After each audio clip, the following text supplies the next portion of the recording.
I got divorced and left the country. My ex-wife remarried almost immediately.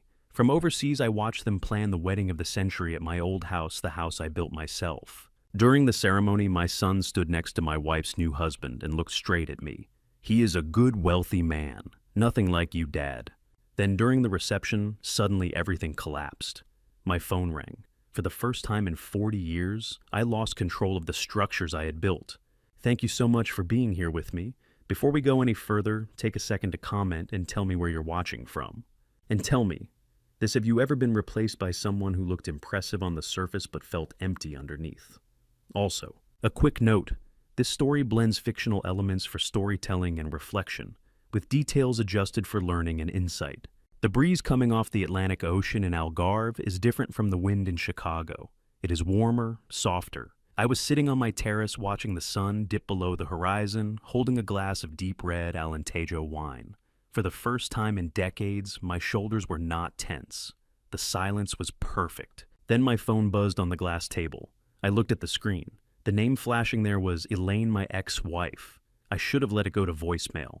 I had not spoken to her since I boarded the plane with a one-way ticket, but curiosity is a dangerous thing. I swiped accept and put the phone to my ear, not saying a word.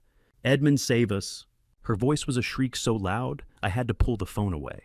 In the background, I could hear sirens, not just one, but a chorus of them. There was shouting, manic, confused shouting, and the sound of something shattering. Edmund, are you there? You have to help us. Caleb is being arrested. They are taking everything. He is not who we thought he was. Tyler is on the floor. He passed out. Edmund, please tell them you still own the house. Tell them they cannot kick us out. I took a slow sip of my wine. The taste was oaky and rich. I looked out at the ocean, watching a fishing boat bobbing on the waves. Elaine, I said, my voice steady and low. Do you remember what I told you 6 months ago about the foundation? I told you that you cannot build a future on a sinkhole. Edmund, this is not the time for your engineering lectures. We are being ruined. I ended the call. I placed the phone face down on the table. To understand why I did that, why I left the mother of my child screaming into the void, you have to go back to the night my life actually ended. It was a Tuesday in Chicago.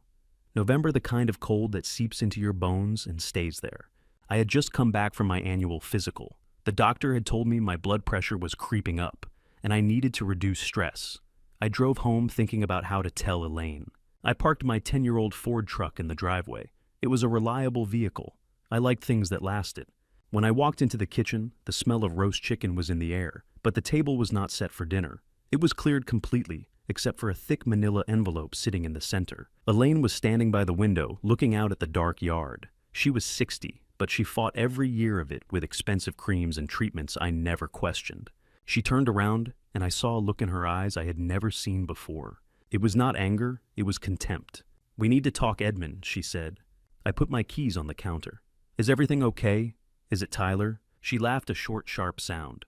Tyler is fine. Tyler is better than fine. This is about us, or rather, it is about me finally waking up. She slid the envelope toward me. I want a divorce. I stood there still wearing my heavy coat. The words did not make sense. We had been married for 35 years. We had paid off the mortgage. We had raised a son. We were supposed to be entering our golden years. Wait, then I asked, just one word. Because I am suffocating, Edmund. She walked over to the table and tapped her manicured nails on the envelope. Look at you. You are 72 years old, and you act like you are 90. You count every penny. You drive that embarrassing truck. You wear the same coats you bought 10 years ago. I am bored. I have been bored for 20 years. I felt a tightness in my chest. That is called being responsible, Elaine. That is how we paid for this house. That is how we sent Tyler to private school. Responsible is just another word for cheap, she spat back. I met someone who knows how to treat a woman. His name is Caleb. I froze. Caleb. I knew the name. Caleb Langford. He was a local real estate developer, or at least that is what he called himself. Flashy billboards leased luxury cars, the kind of man who talked loud in restaurants and tipped poorly. Caleb Langford, I repeated. The guy who wears suits that are too tight and smells like cheap cologne. Caleb just put a down payment on a Porsche Macan for me. She said, her eyes lighting up with a greed I had ignored for too long. A Porsche, Edmund. When was the last time you bought me anything that did not have a practical use? He is 55. He has energy. He has big plans. He makes me feel alive. You just make me feel old. I pulled out a chair and sat down. My legs felt weak. So this is it. 35 years thrown away for a car and a midlife crisis. It is not a crisis, she snapped. It is an upgrade. Sign the papers, Edmund. I am not asking. I am taking the house. At the house. I looked around the kitchen. I had designed the extension myself. I had laid the hardwood floors with my own hands on weekends. I knew every wire, every pipe, every beam in this place. You want the house? I asked quietly. Elaine, this house is old. The slate roof needs maintenance this spring that will cost $80,000. The heating system is custom complex. You cannot just run this place without knowing how it works. Caleb will handle it. She waved her hand dismissively. Caleb has people for that. He's going to renovate anyway. He says this place looks like a museum for boring people. The front door opened. I looked up expecting to see my son, expecting an ally. Tyler walked in, shaking snow off his jacket. He was 28 years old, but he still had the softness of a boy who had never really worked for anything.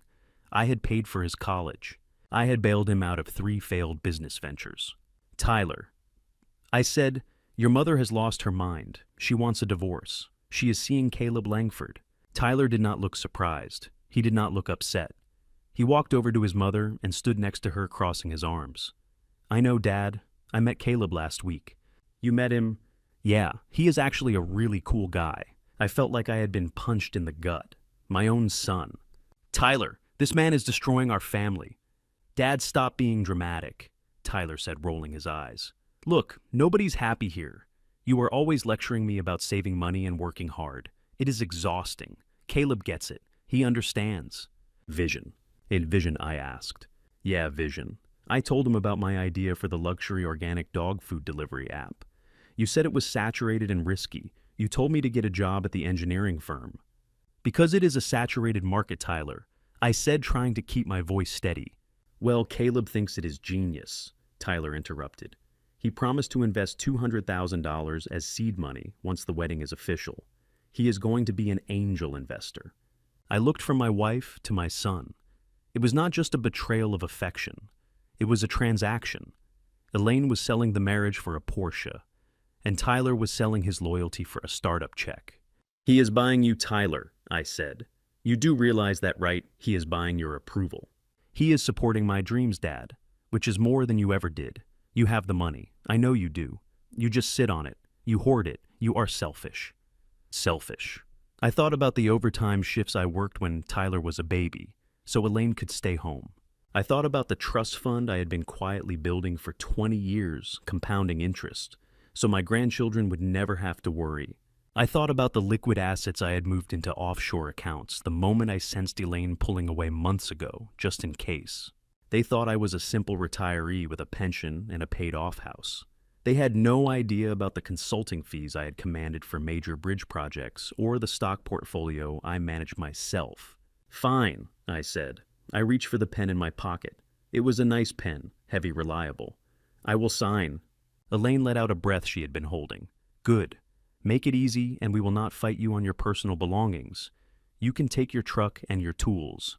We want the house and half of the checking account. I opened the envelope. I scanned the legal jargon. It was aggressive. She wanted the property fully transferred to her name within 30 days. I signed my name, Edmund Whitmore. The signature was firm. There is one thing, I said, capping the pen. The house. It is legally held in a family trust. I am the trustee. I will sign the resignation of trustee rights over to you, Elaine. That gives you full control, but you need to read the trust bylaws carefully. Just sign it. Edmund, stop stalling, she said, snatching the papers away. I do not need your advice on how to own a home. Tyler patted me on the shoulder, but it felt condescending. No hard feelings, Dad. You will be happier in a condo somewhere. Less maintenance, right? I stood up. I buttoned my coat. You are right, Tyler. Less maintenance. I walked to the door. I did not look back at the kitchen I had built. I did not look back at the wife I had adored, or the son I had protected. I walked out into the cold Chicago night. The wind bit at my face, but for the first time in a long time, I did not feel the chill. I felt the heat of a bridge burning behind me. I got into my truck and started the engine. As I pulled away, I looked at the house one last time. I saw Caleb Langford pull up in a shiny silver car. I saw him walk into my house, and I saw my wife and son greet him with hugs. They were celebrating. They thought they had won the lottery. They did not know that the house they just fought so hard to steal was a ticking time bomb, and they definitely did not know that by signing those papers, I had just triggered the countdown. I drove toward the airport. I had a flight to catch, and I had a new life to start, but I knew the phone call would come eventually. I just did not think it would be this soon.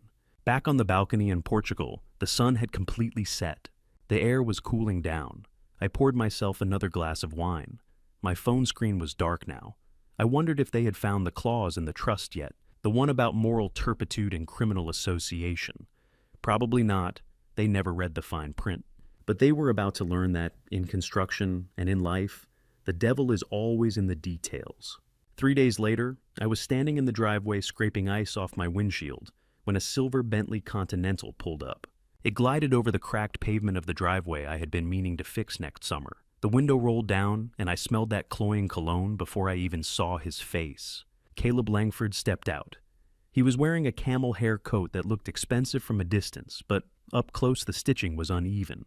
He adjusted his cuffs, making sure to flash the heavy gold watch on his left wrist. "Edmund," he said, his voice booming as if we were old friends meeting at a country club. "Elaine told me you were being difficult about the move-out date." I stopped scraping. I leaned my scraper against the hood of my 10-year-old Ford F-150. I looked at him. Really looked at him. I have spent my life inspecting materials for structural flaws, and Caleb Langford was full of them. "That's nice truck, Edmund," he said, patting the rusted fender of my Ford. "It has character, but you know what they say. You are what you drive. Slow, heavy, outdated." He laughed, looking back at the house where Elaine was watching from the window. "I see you are admiring the Bentley." He continued, pointing a manicured finger at his car. "That is German engineering, Harry. Or is it British? I lose track of my fleet. You should try it sometime. Step into the 21st century. A man with your experience should not be driving a farm vehicle. No wonder Elaine was bored. Poverty is a mindset. Harry and you are stuck in the Depression era." I looked at the watch he was waving in my face. It was supposed to be a Patek Philippe Nautilus, a watch that cost more than my truck. But I noticed something immediately. The second hand, it was ticking. Tick, tick, tick. A real Patek has a mechanical movement. The hand sweeps smoothly around the dial. It never ticks. "That is a nice timepiece, Caleb," I said, keeping my face neutral. 100,000 right there, he bragged, tapping the glass face. "Custom import." I nodded. I did not tell him that I knew it was a high-quality replica, probably purchased for $300 in Chinatown. I did not tell him that the plating near the clasp was already starting to wear off, revealing cheap brass underneath. I just let him believe he was fooling me. "If you say so," Caleb Nice said. Just then, a black sedan pulled up behind the Bentley. It was Elaine's lawyer, a young man in a sharp suit who looked like he billed by the second. He stepped out holding a briefcase and marched up the driveway, avoiding the patches of ice. "Mr. Whitmore," the lawyer said, not offering his hand. "We need to finalize the vacate order. My client wants possession of the property by Friday. That gives you 72 hours. 72 hours, I repeated. I have lived here for 35 years. There are 40 years of tools in the garage alone. That is not our concern," the lawyer said, handing me a document. "The judge signed the temporary order this morning. Elaine has cited emotional distress caused by your presence. She wants to begin renovations immediately." Renovations. I looked at the house, my house. It was a colonial-style build from the 1920s. I had spent decades reinforcing the joists, waterproofing the basement, and upgrading the electrical grid. It looked modest on the outside, but it was a fortress on the inside. "You cannot just renovate this place like it is a condo," I said, looking at Caleb. "Listen to me. The drainage system in the backyard is complex. We are at the bottom of a hill. I installed a dual sump pump system with a dedicated battery backup. It requires monthly maintenance. If you dig up the yard without understanding the hydrostatic pressure, you will flood the basement in the first heavy rain." Caleb threw his head back and laughed. It was a loud, performative laugh meant for Elaine to hear inside. "Hey, listen to this guy," he shouted. "Hydrostatic pressure. Edmund, you are overcomplicating things. That is your problem. You think too much. I am a developer. I see potential where you see problems." He swept his arm across the horizon of my backyard. "We are going to rip all of that out," he declared. "That old oak tree, those ugly bushes gone. We are going to put in an infinity pool heated saltwater with a swim-up bar. We are going to turn this dreary Midwest backyard into a Miami resort. An infinity pool, I said quietly. Caleb, the soil here is clay. It expands when wet. If you put a concrete shell in that ground without proper piles, it will crack within a winter. Details, hairy details. Caleb interrupted, waving me off. Do not worry about your little pumps. I will have my crew out here next week. We are going to gut this place. Open concept, glass walls. Elaine deserves light. She has been living in your cave long enough. Now take your truck and go find a motel. You are depressing the property value just by standing here. I looked at the lawyer. He just shrugged, checking his phone. Fine, I said. 3 days. I spent the next 48 hours moving, but I did not move the way they expected. Elaine stayed in the guest room, refusing to speak to me while I worked. Tyler did not even come to help. He was too busy looking at blueprints for the infinity pool with Caleb. I did not pack the furniture. I left the leather sofas. I left the mahogany dining table I had restored. I left the 60-inch television. I left the expensive rugs. Let them have the things. Things can be replaced. Instead, I went to the basement. I went to the wall behind the water heater, where a loose brick concealed a small safe. This was not the main safe in the office that they knew about. This was the archive. I took out the original blueprints of the house, the real ones, the ones that showed exactly where the load-bearing walls were and where the main sewer line ran. I took the deed to the land, which was still technically held in the name of the Whitmore Family Trust. I took the hard drive that contained the server backup for the smart home system. You see, I had automated the entire house 5 years ago. The heating, the cooling, the security, the irrigation, even the pool pumps were controlled by a central server. I had coded myself. I sat at my desk in the garage for the last time. I opened my laptop and logged into the house administration panel. Elaine and Caleb wanted control. I would give them control. I deleted the schedule for the sump pumps. I turned off the automatic frost protection for the pipes. I disabled the voltage regulator for the main circuit breaker. Then I opened the banking portal for the trust. 20 years ago, when I set up this trust fund to protect our assets, I included a specific clause. It was standard legal language mostly, but I had added a distinct stipulation called the Moral Preservation Clause. It stated that the beneficiary of the trust, which was now Elaine, could only maintain right of use to the primary residence if she did not cohabitate with anyone having a criminal record or significant financial liability that could endanger the asset. At the time I wrote it to protect us from potential lawsuits if Tyler ever got into trouble. I never thought I would use it against my wife. I typed in my master password. I changed the status of the trust from active to under review. This did not evict them immediately. That would be too obvious. It simply triggered a silent audit. It meant that the legal ownership of the house was now in a gray area. If they tried to sell it, refinance it, or use it as collateral for a loan, the system would flag it immediately. But they would not know that. Not until they tried to sign a check. I packed the laptop into my bag. I took one last look at the garage. My workbench was empty. I had given my best tools to my apprentice at the firm a week ago.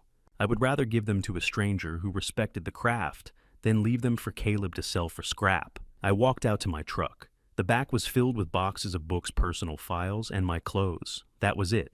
40 years of life reduced to a truck bed. Elaine was standing on the porch. She was wearing a silk robe, smoking a thin cigarette. She looked like she was posing for a magazine cover. "Leave the keys on the hood. Edmund," she called out, not bothering to come down the steps. "And do not steal the gate opener. Caleb needs it." I placed the house keys on the hood of my truck. "The gate code is changed," I said. I reset it to the factory default, 1234. Easy enough for you to remember. She rolled her eyes. "Just go, Edmund. Go be sad somewhere else." I climbed into the cab of my truck. The engine roared to life. It was a loud, unrefined sound, but to me, it sounded like freedom. I backed out of the driveway. I saw Caleb's Bentley parked on the street. I saw the for sale sign in the neighbor's yard. I saw the clouds gathering above the house, dark and heavy with snow. They wanted an infinity pool. They wanted to tear out the roots and build a glass box. I shifted into drive and tone. "Good luck with the hydrostatic pressure," I whispered to the rear view mirror. As I drove away toward the airport, toward Europe, toward a life where I would not be mocked for being prudent, I felt a strange sense of calm. I had left them the house, but I had taken its brain and its soul, and without those a house is just a pile of bricks waiting to fall. I just hoped I would be far enough away when the collapse finally happened. The courtroom smelled of floor wax and stale coffee. It was a place where promises went to die, and assets were stripped like copper wire from an abandoned building. I sat on the hard wooden bench, my hands folded calmly on the table. Elaine sat across from me next to her shark of a lawyer. She was tapping her foot impatiently, checking her phone every 30 seconds. I knew she was texting Caleb, updating him on the plunder. The judge, a tired woman who looked like she had seen too many marriages dissolve over money, adjusted her glasses and looked at the financial statements. Mrs. Whitmore is requesting 50% of the pension fund and an immediate liquidation of the joint savings account, the judge said. Elaine's lawyer leaned forward. My client needs liquidity, Your Honor. She's starting a new life and requires immediate funds to secure her housing and lifestyle. Mr.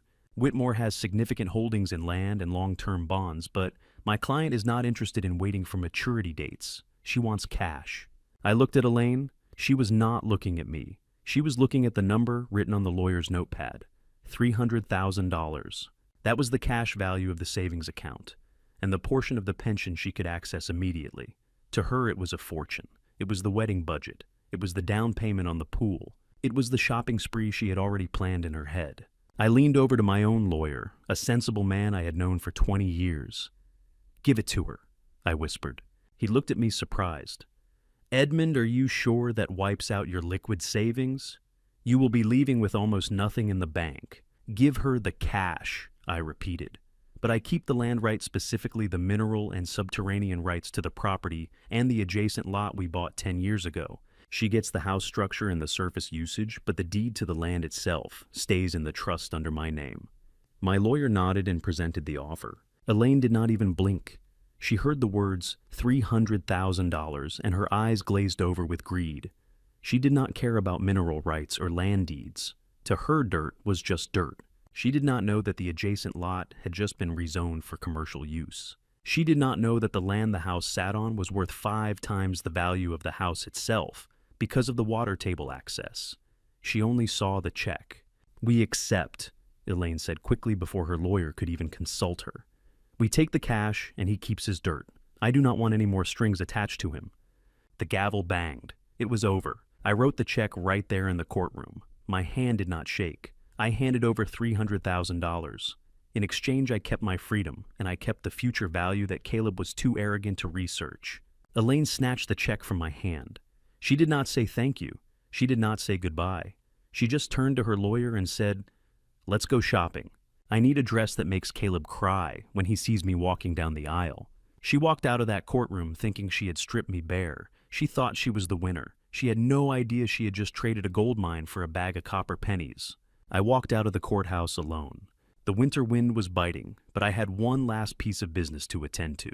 One last support beam to check before I condemned the building. I called Tyler. He agreed to meet me at a coffee shop near the university. He was already there when I arrived, sitting in a booth with his headphones on, typing furiously on his laptop. He looked busy, but I knew he was just playing the part of the entrepreneur. I sat down across from him. He took off his headphones with a sigh. "Make it quick, Dad," he said. "I have a meeting with Caleb's brand consultant in an hour. We are designing the logo for the dog food app." "Tyler," I said, ignoring his tone, "I just came from the court. Your mother has her money. The divorce is final." "Good," Tyler said.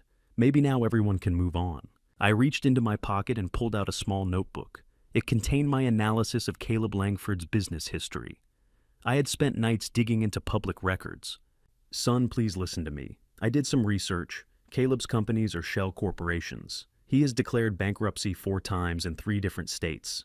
The luxury cars are leased through a third-party credit agency with predatory rates. This investment he promised you, it does not exist. He is using your mother's credit to float his lifestyle." Tyler's face turned red. He slammed his laptop shut. "Stop it! Just stop it right there. You are pathetic, Dad. You really are. I am trying to protect you," I said, my voice rising slightly. "If you sign any partnership papers with him, you become liable for his debts. Do not let him use your name." "Protect me?" Tyler laughed a bitter, ugly sound. "You are not trying to protect me. You are jealous. You cannot stand that a man with real vision and charisma has stepped in to be the father figure I never had. You are a small man, Edmund. You think small, you live small. Caleb thinks big. He is a fraud, Tyler. He is a genius. Tyler shouted, causing people in the coffee shop to turn and stare. And he is generous. He treats Mom like a queen. He treats me like a partner. You treated us like employees. Do this, Tyler. Save that, Tyler. Don't spend that, Tyler. We are sick of it. He stood up, grabbing his backpack. Here is the deal, Dad. I am done with your negativity. I do not want your advice. I do not want your warnings, and I definitely do not want you around to poison the wedding. Tyler, please. No, Tyler said, pointing a finger at my face. Do not call me. Do not text me. As far as I am concerned, I am a Langford now. The only time I want to hear from you is when you are dead and reading the will, and knowing you, you probably left it all to some charity just to spite us. He turned and walked out. I watched my son, my only child, walk away from me and get into an Uber. I sat there for a long time, staring at the cold coffee in front of me. That was the moment the last cable snapped. The bridge had collapsed. There was nothing left to save. I stood up and left the notebook on the table. Someone else could read about Caleb's bankruptcies. It was not my job anymore. 2 hours later, I was at O'Hare International Airport. I had one suitcase. I had my passport. And I had a one-way ticket to Faro, Portugal. I walked through the terminal, feeling lighter with every step. I stopped at a kiosk to buy a bottle of water. I took my phone out of my pocket. I opened my contacts list. I scrolled to Elaine. I pressed block. I scrolled to Tyler. I hesitated for a fraction of a second. Remembering the day he was born, remembering the first time I taught him to ride a bike. But then, I remembered his face in the coffee shop. I remembered him telling me to wait until I was dead. I pressed block. I walked to the gate and handed my boarding pass to the attendant. Going on vacation, sir, she asked with a smile. A relocation, I said. Permanent. I walked down the jet bridge. I found my seat by the window.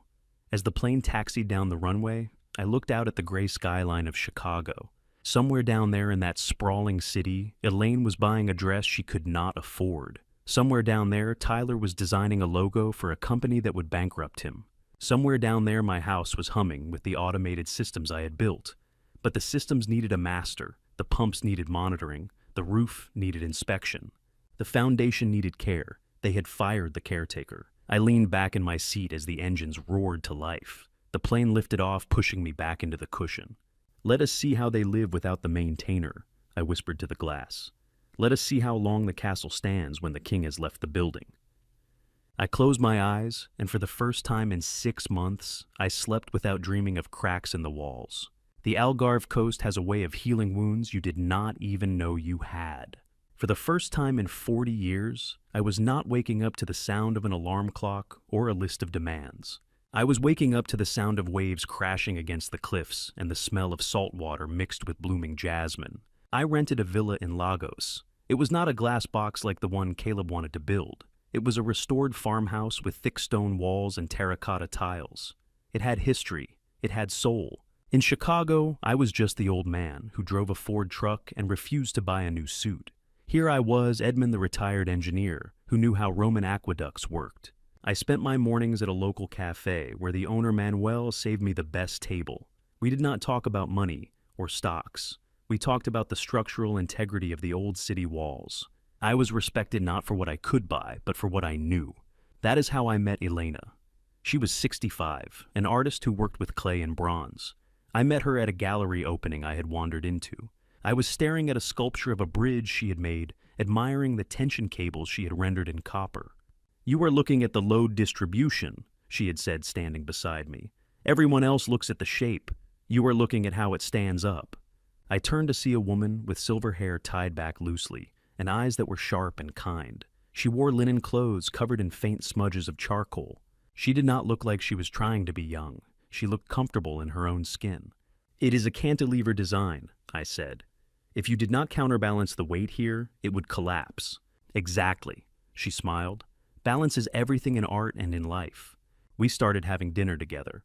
Elena did not care that I had a trust fund or a pension. She drove a 20-year-old Fiat and lived in a small studio filled with light. When I told her about my life, about the bridges I built, she listened. When I told her about Elaine, she did not offer pity. She just poured me more wine and said, "Some people fall in love with the scaffolding and forget about the building." For the first time in decades, I felt seen. I was not a wallet. I was a man. But even in paradise, ghosts have a way of finding you. It started with a vibration in my pocket, a notification from the smart home app on my phone. I had blocked their numbers and their emails. I had erased them from my digital life, but I had not deleted the administrative access to the house systems. I kept it as a silent alarm, a way to know if the structure itself was in danger. I looked at the screen. System alert. HVAC manual override attempt failed. Master code required. I sipped my espresso. It was mid-December in Chicago now. The temperature would be dropping below freezing. I had locked the thermostat at 60 degrees, livable but uncomfortable. It was the temperature of a warehouse, not a luxury home. Elaine liked the house at 74 degrees. She was probably freezing in her silk robes. 10 minutes later, another alert. Security alert. Vibration sensor triggered, master bedroom, wall safe. I frowned. They were trying to get into the wall safe, the one behind the painting of the ship. That safe was empty. I had cleared it out days ago. But the fact that they were drilling into it meant they were desperate. They were looking for something. Money deeds, anything they could sell. I watched the notifications roll in like a play-by-play of their frustration. Tamper alert. Keypad lockout initiated. I could picture it. Caleb in his cheap suit sweating despite the cold, holding a drill he did not know how to use. Elaine standing behind him, wrapped in a blanket, screaming at him to hurry up. They were rats in a maze I had designed, and they had just hit a dead end. I felt a strange mix of satisfaction and sadness. This was the woman I had shared a bed with for 35 years. Now she was reduced to a burglar in her own home, breaking into an empty box, hoping to find a scrap of my life to sell. I put the phone face down on the table. Elena looked at me. "Bad news?" she asked. "Just old noise," I said, forcing a smile. "Nothing that can reach us here." But the noise was about to get louder. The next afternoon I was walking along the cliffs with Elena when my phone rang. It was not a notification this time. It was a call from a number I recognized, a Chicago area code. It was Robert, the branch manager at First National Bank. Robert and I went way back. I had designed the reinforcement for his bank's vault 10 years ago. We played golf occasionally. He was one of the few people who knew the true extent of my assets. "Eben," he said, his voice professional but tight. "I apologize for calling you overseas. I know you are retired." "It is fine, Robert," I said, stepping away from Elena to shield her from the wind. "What is wrong?" "I have a loan application on my desk, Edmund. It is for a home equity line of credit, $500,000. I paused, watching a seagull dive into the ocean. "Against my house." "Yes, against the property on Oak Street. The applicant is a Mr. Caleb Langford. He claims to be your legal representative. He has a power of attorney document with your signature on it." I let out a low laugh. A forgery. A clumsy one at that. Caleb was not just a leech. He was a criminal. "Edmund," Robert continued. "The signature looks off, and the title search flagged the property as being held in a trust. I tried to explain this to Mr. Langford, but he became very aggressive. He said you were senile and that he was taking over the estate management. He claims the funds are for urgent structural repairs." "Repairs," I said. "He means a swimming pool. Listen, Robert, the power of attorney is fake. I never signed anything." "I thought so." Robert said, "I can call the police right now, Edmund. This is attempted fraud. I can have him arrested in the lobby. He is sitting out there right now drinking our free coffee." I closed my eyes. I imagined Caleb in handcuffs. It would be easy. It would be quick. But it would be too quick. If he was arrested now, Elaine would play the victim. She would say she was tricked. She would cry, and Tyler would bail her out. They would find a way to spin it. "And no, Robert," I said. "Do not arrest him, not yet." Robert was silent. "Edmund, he is trying to steal $500,000 of equity." "I know, but I want you to process the application." "Process it?" "Yes. Tell him everything looks good. Tell him the credit check passed. Tell him the funds will be released in 5 days. Make him believe he has won. Let him taste that money." "Edmund, are you sure?" "I am sure. I want him to commit fully. I want him to spend money he does not have yet. I want him to plan the biggest party of his life, and then when he goes to withdraw the first dollar, I want the account to be frozen." Robert chuckled a dry sound. "You are a cold man, Edmund." "I learned from the best, Robert. Just keep the file open. Let it hang there like a carrot." "I will do it," Robert said. "I will tell him to come back on Friday for the final signing." Friday. That was the day of the wedding. "Perfect," I said. "Thank you, Robert." I hung up.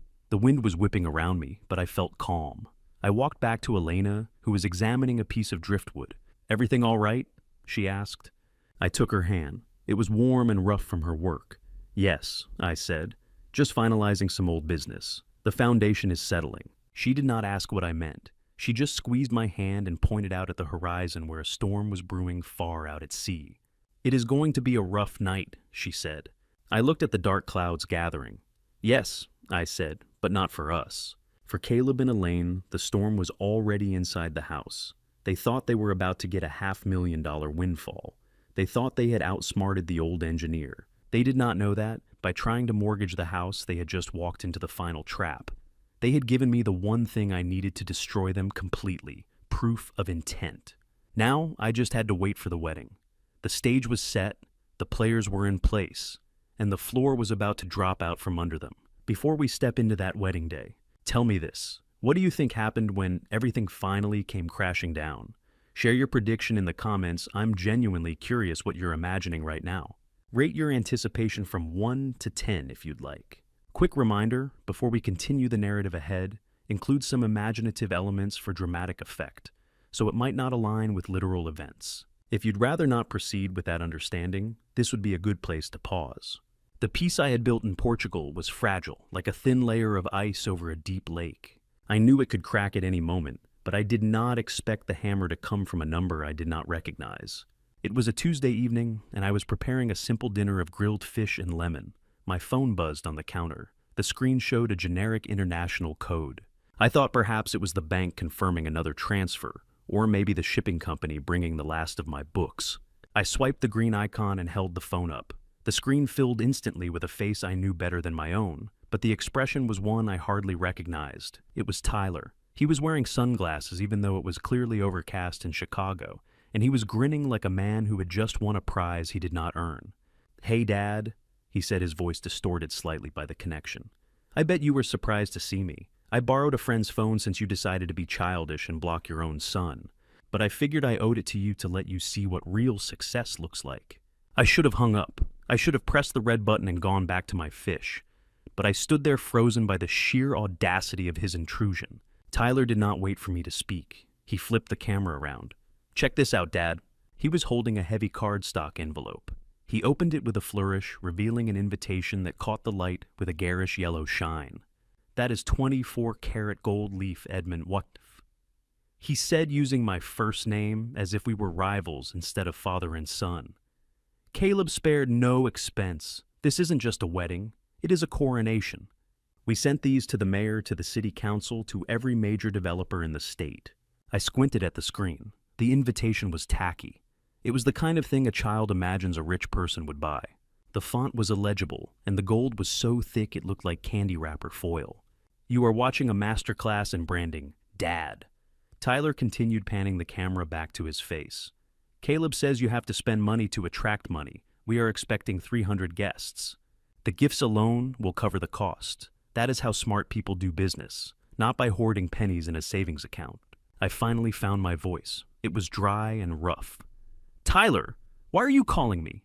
You made it clear you wanted nothing to do with me." "I am calling because I want you to know that we do not need you," Tyler sneered. "I want you to see the venue. I want you to see how much better the house looks now that we have cleared out the gloom." He started walking. The camera shook as he moved through the side gate of the property. My property. "We are setting up the stage right here," he narrated, walking into the backyard. "The band is flying in from New York. Caleb wanted a clear line of sight for the guests, so we had to do some landscaping." He turned the camera toward the center of the yard, and my heart stopped beating for a full second. There was a hole in the sky. For 40 years, a massive white oak tree had stood in the center of that yard. I had planted it the week we moved in. I had planted it with my own hands, digging the soil, mixing the fertilizer, watering it through the droughts of the 90s. I had built a swing on its lower branch for Tyler when he was 5. I had kissed Elaine under its shade on our 25th anniversary. That tree was the anchor of the backyard. Its roots went deep, holding the clay soil together, preventing erosion, protecting the foundation of the house from water damage. Now it was gone. In its place was a raw, jagged stump 3 feet wide, surrounded by a mountain of sawdust and wood chips. The ground around it was churned up by heavy machinery. Tyler pointed the camera at the stump. "Took the crew 2 days to bring this monster down," he said casually. Caleb said it was blocking the view of the new pool deck. Plus it dropped too many leaves. Messy. We are going to pave over this whole area for the dance floor. I felt a physical pain in my chest, sharp and hot. They had not just cut down a tree. They had erased history. They had severed the last living connection I had to that land. That tree was a living thing that had sheltered them, and they had butchered it for a dance floor. In the background of the video, I saw a figure in a blue suit pointing at the workers. It was Caleb. He was holding a cigar, gesturing wildly. Faster! He was yelling, his voice faint but audible. Get that wood chipper running. I want this debris gone by noon. It looks like a lumberyard back here. Tyler laughed. Look at him. A true leader. He takes action, Dad. He does not agonize over every little branch. I looked at the stump again. I saw the rings of the wood exposed to the gray sky.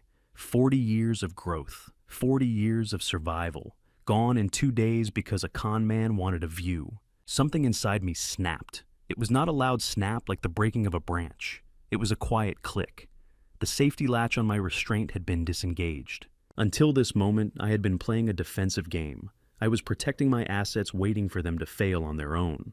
I was content to let the house reclaim itself. But this was different. This was violence. This was a deliberate act of destruction against something innocent. And for the first time, I realized that simply withholding money was not enough. Passive resistance was not enough. Caleb Langford needed to be stopped, not just slowed down. Stopped. That is a nice stage, Tyler. I said, my voice sounding calm even to my own ears. It looks expensive. It is very expensive, Tyler bragged. But do not worry, Uncle Caleb has it covered. I am sure he does, I said. Enjoy the rehearsal, Tyler. I hung up the phone. My hand was shaking not from fear but from a rage so cold it burned. I pushed my dinner plate aside. I was no longer hungry. I walked out to the balcony and looked at the ocean. I needed to think. I needed to remember. I remembered a name. Years ago, when I was consulting on a structural issue for a warehouse district in downtown Chicago, I had crossed paths with a man named Henderson, Elias Henderson.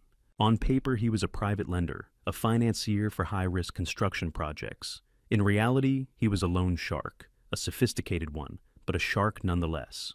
He did not break legs, he broke lives. He operated with legal contracts that were so tight they strangled you.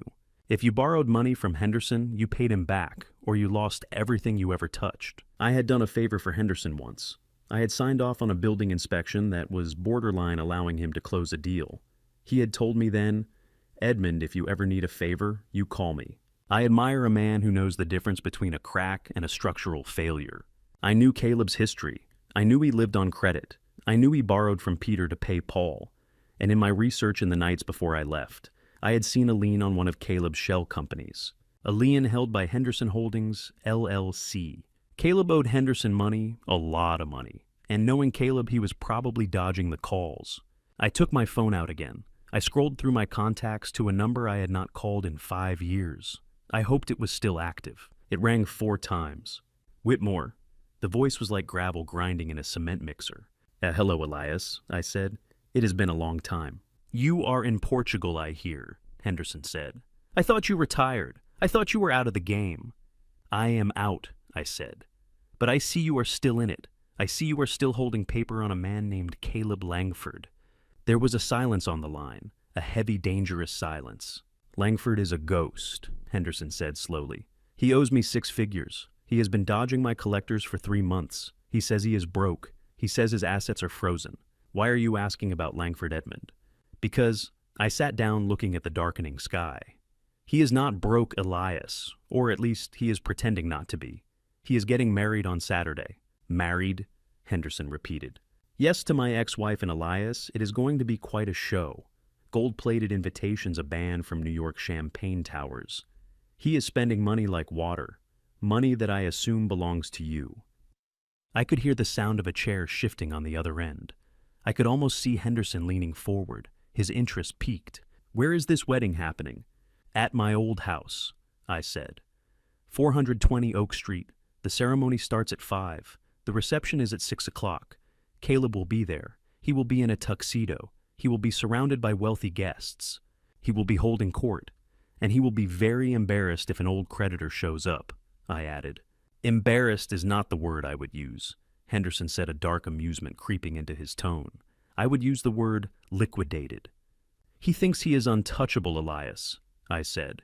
He thinks he has secured a new line of credit. He thinks he has found a new honeypot.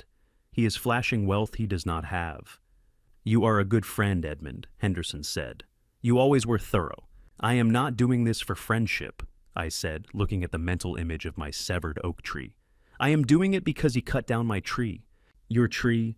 He cut down a 40-year-old white oak to build a dance floor. He destroyed something he could never build. There was a pause, and then Henderson laughed. It was a short, sharp sound.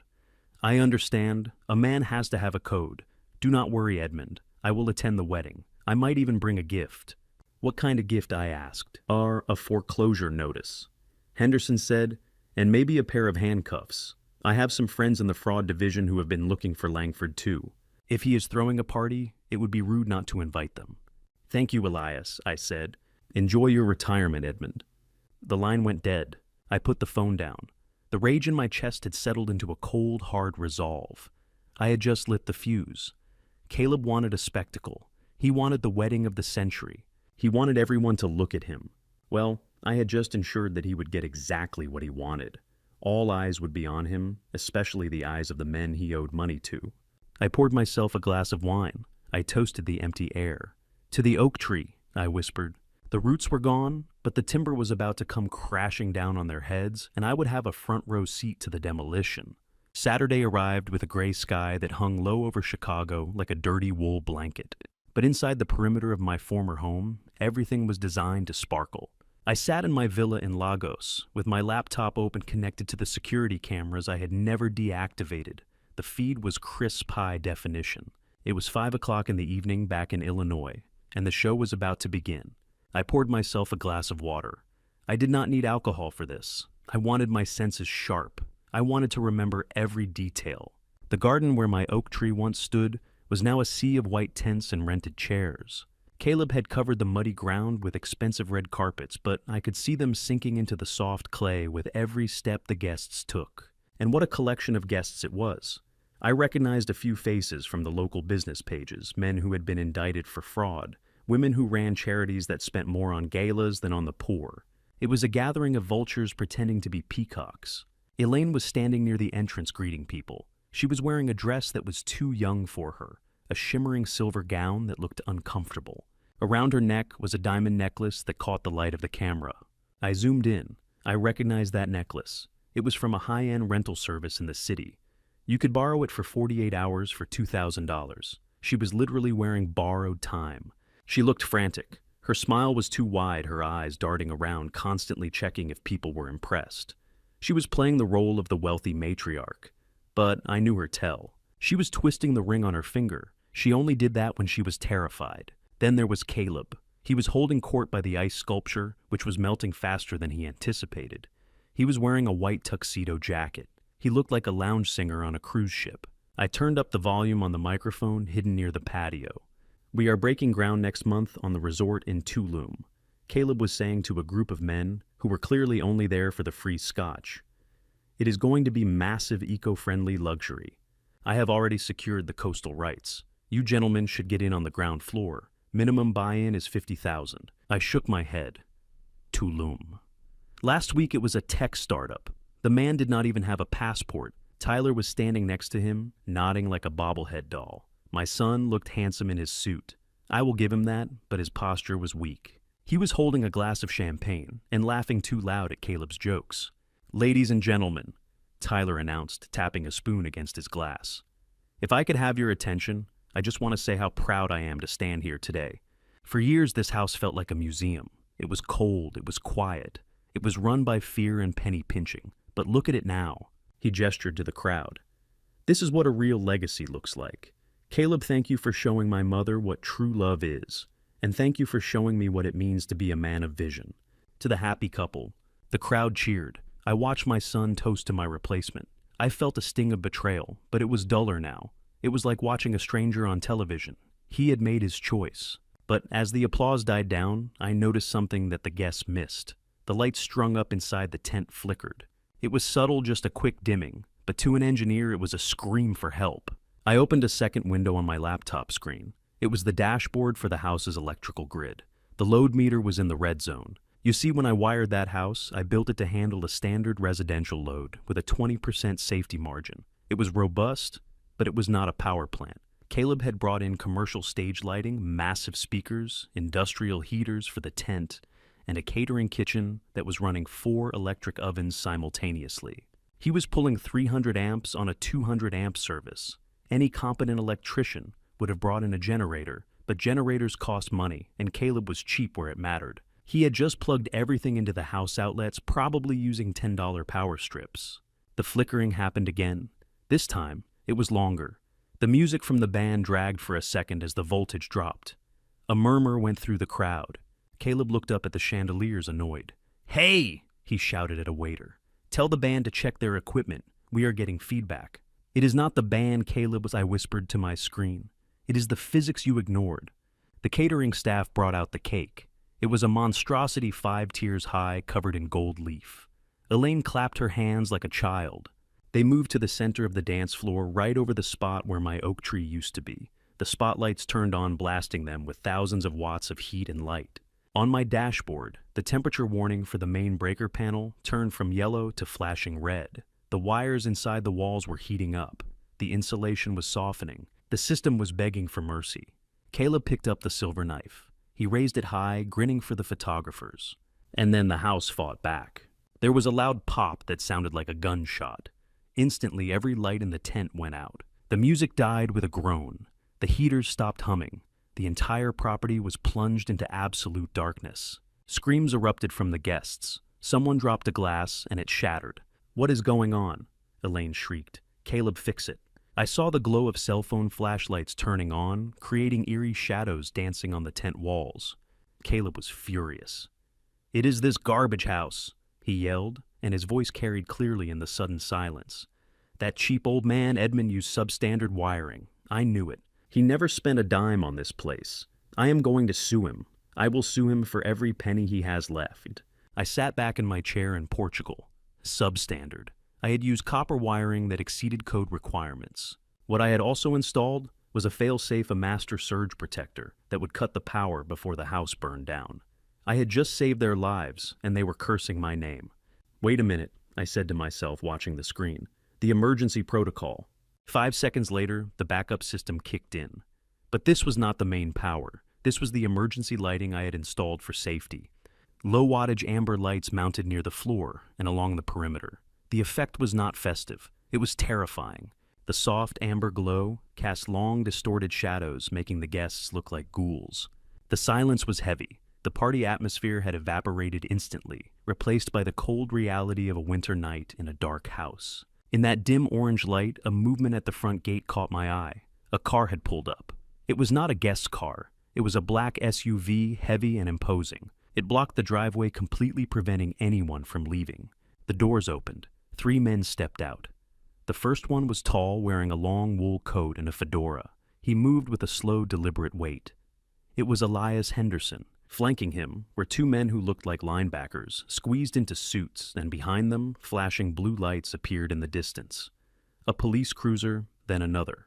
Henderson did not rush. He walked past the stunned valet drivers. He walked onto the red carpet, his heavy boots sinking into the mud. He walked right into the tent. The guests parted for him instinctively. There is a smell to danger, and Henderson reeked of it. Caleb was still standing by the cake, holding the knife, looking like a fool in the amber light. He squinted, trying to see who had entered. "Who is that?" he demanded, trying to regain control.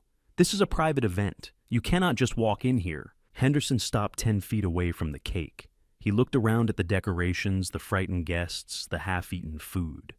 Then he looked at Caleb. "Hello, Caleb," Henderson said. His voice was deep and scratchy, like a tombstone being dragged across pavement. Caleb's face went pale. Even in the dim light, I could see the blood drained from his cheeks. He dropped the knife. It clattered on the dance floor. "Mr. Henderson," Caleb stammered. "Elias, I did not know you were invited." "I invited myself," Henderson said. "I heard you were throwing a party, a very expensive party, and since you have not answered my calls for 3 months, I assumed your phone was broken. But I see you have plenty of money for cake." Elaine stepped forward, confused and trembling. "Caleb, who is this gentleman? Is he an investor?" Henderson looked at Elaine. He tipped his hat slightly, but his eyes were cold. "I am an investor, ma'am, you could say that. I invested in your husband's lies, and now I am here to collect my return." Caleb tried to laugh, but it came out as a squeak. "Elias, please, not here, not now. We can talk on Monday. I have a deal closing, the Tulum project." "There is no Tulum project," Caleb, Henderson said, stepping closer. "There is no tech startup. There is no money. There is only the $200,000 you owe me, and the fraud charges the gentleman behind me are interested in." The police officers stepped into the tent. They were uniformed serious, and they had their hands resting near their belts. "Caleb Langford," one of the officers said, "we have a warrant for your arrest wire fraud, identity theft, and forgery of bank documents."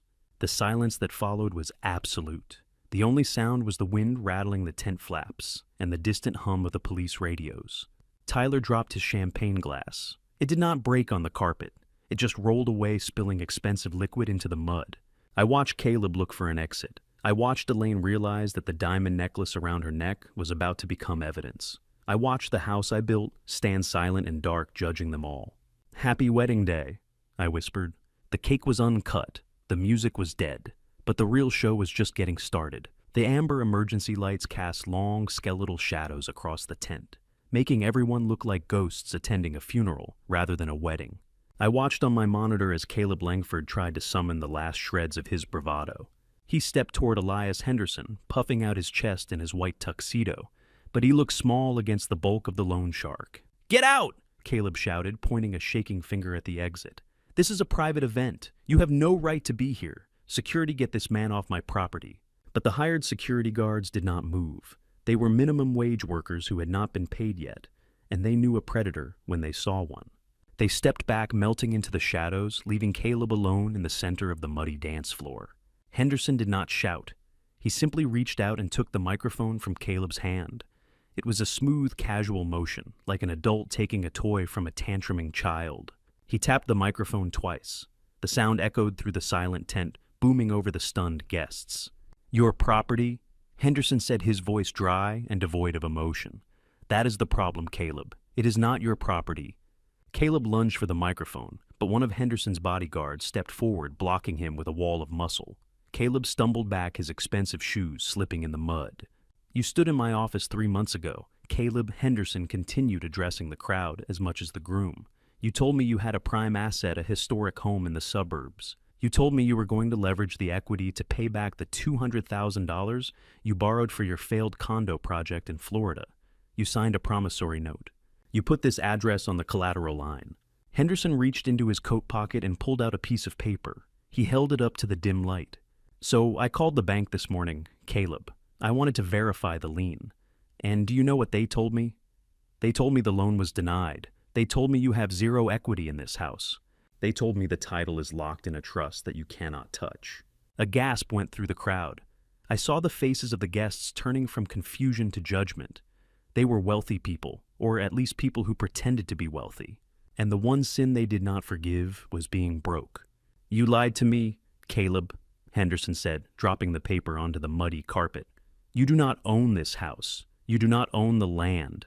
You do not even own the suit on your back. You brought me here promising a payoff, and all you have is a stale cake and a room full of people you are trying to hustle."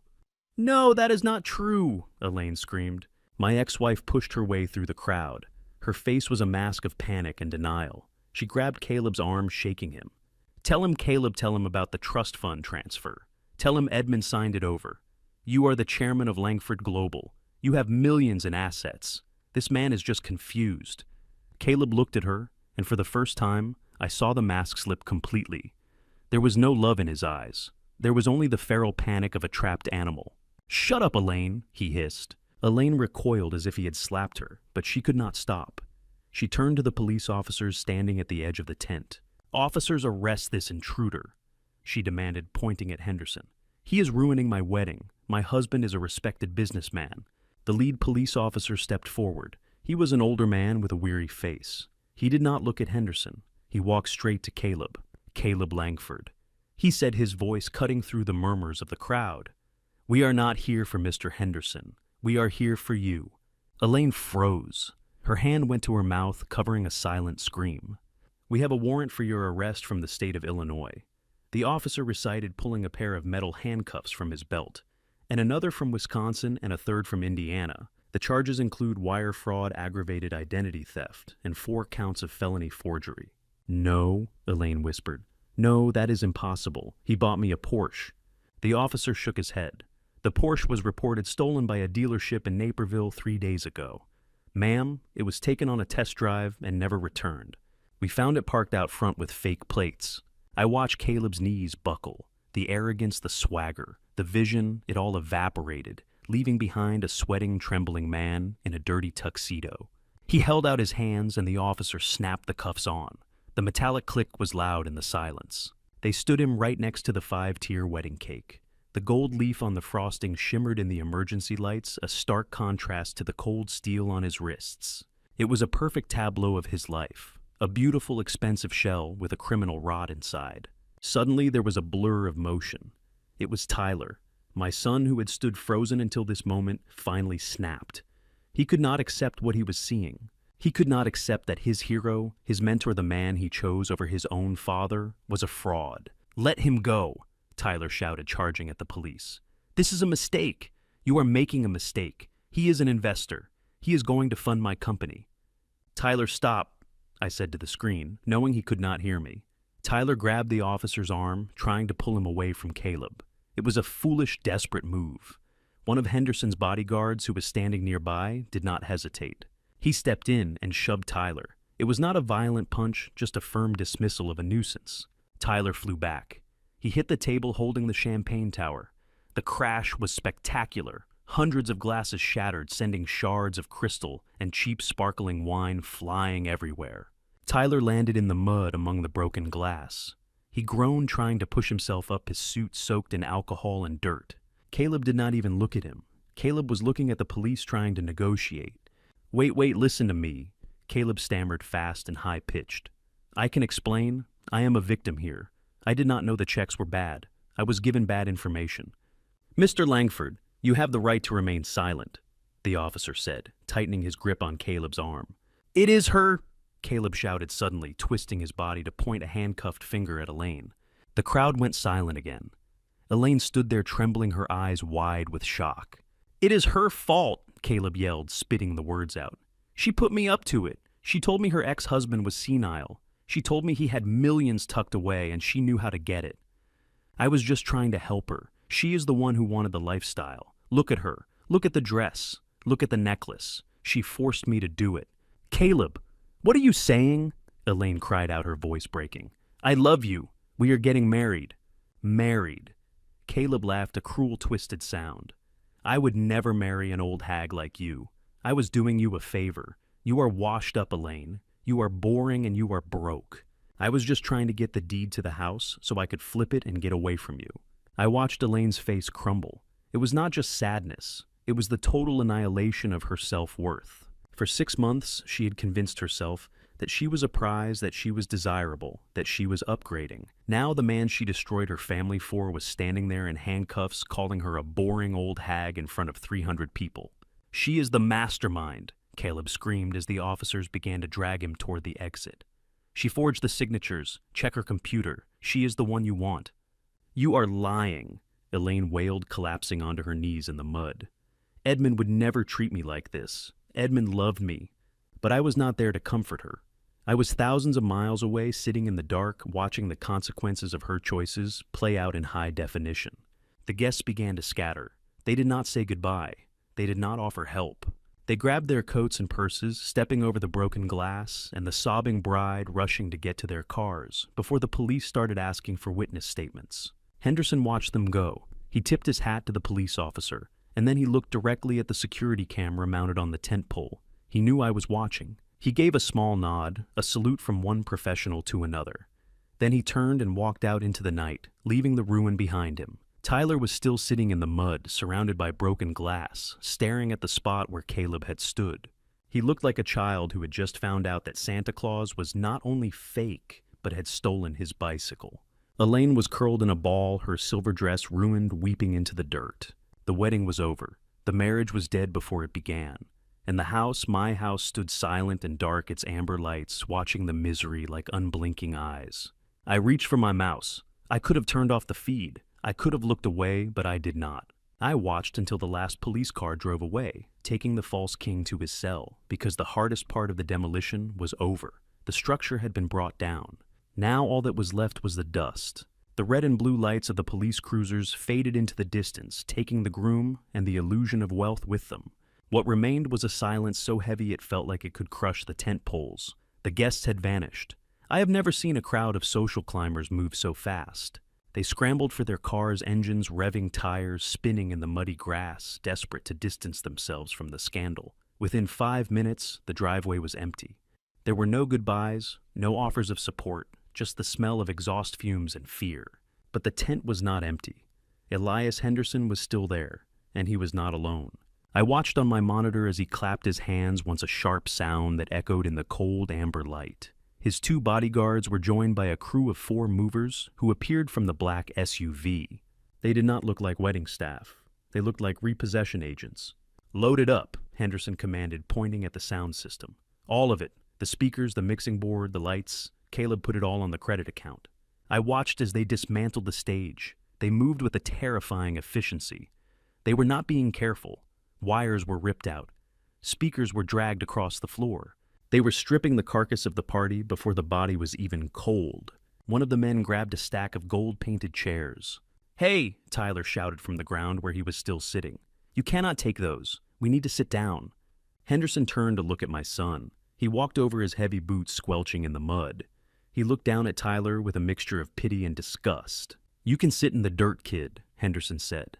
"These chairs are leased. The heaters are leased. The carpet is leased. And since the man who signed the contract is currently being booked for grand larceny, I am mitigating my losses." He signaled to his men. "Take the heaters." "No," Elaine cried out, shivering in her thin dress. "Please, it is freezing. It is 20 degrees out here." Henderson did not even blink. He checked a clipboard. "It is business, ma'am. Inventory is inventory." His men unplugged the industrial heaters. The warmth was sucked out of the tent, instantly replaced by the biting Chicago wind. Elaine wrapped her arms around herself, her teeth chattering.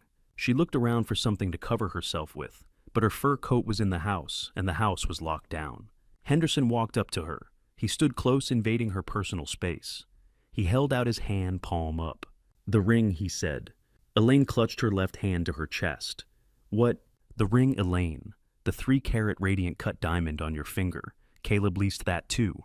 It was a 48-hour rental for the ceremony. The contract voided the moment he was arrested. Hand it over." Elaine looked at the ring. It was the only thing she had left.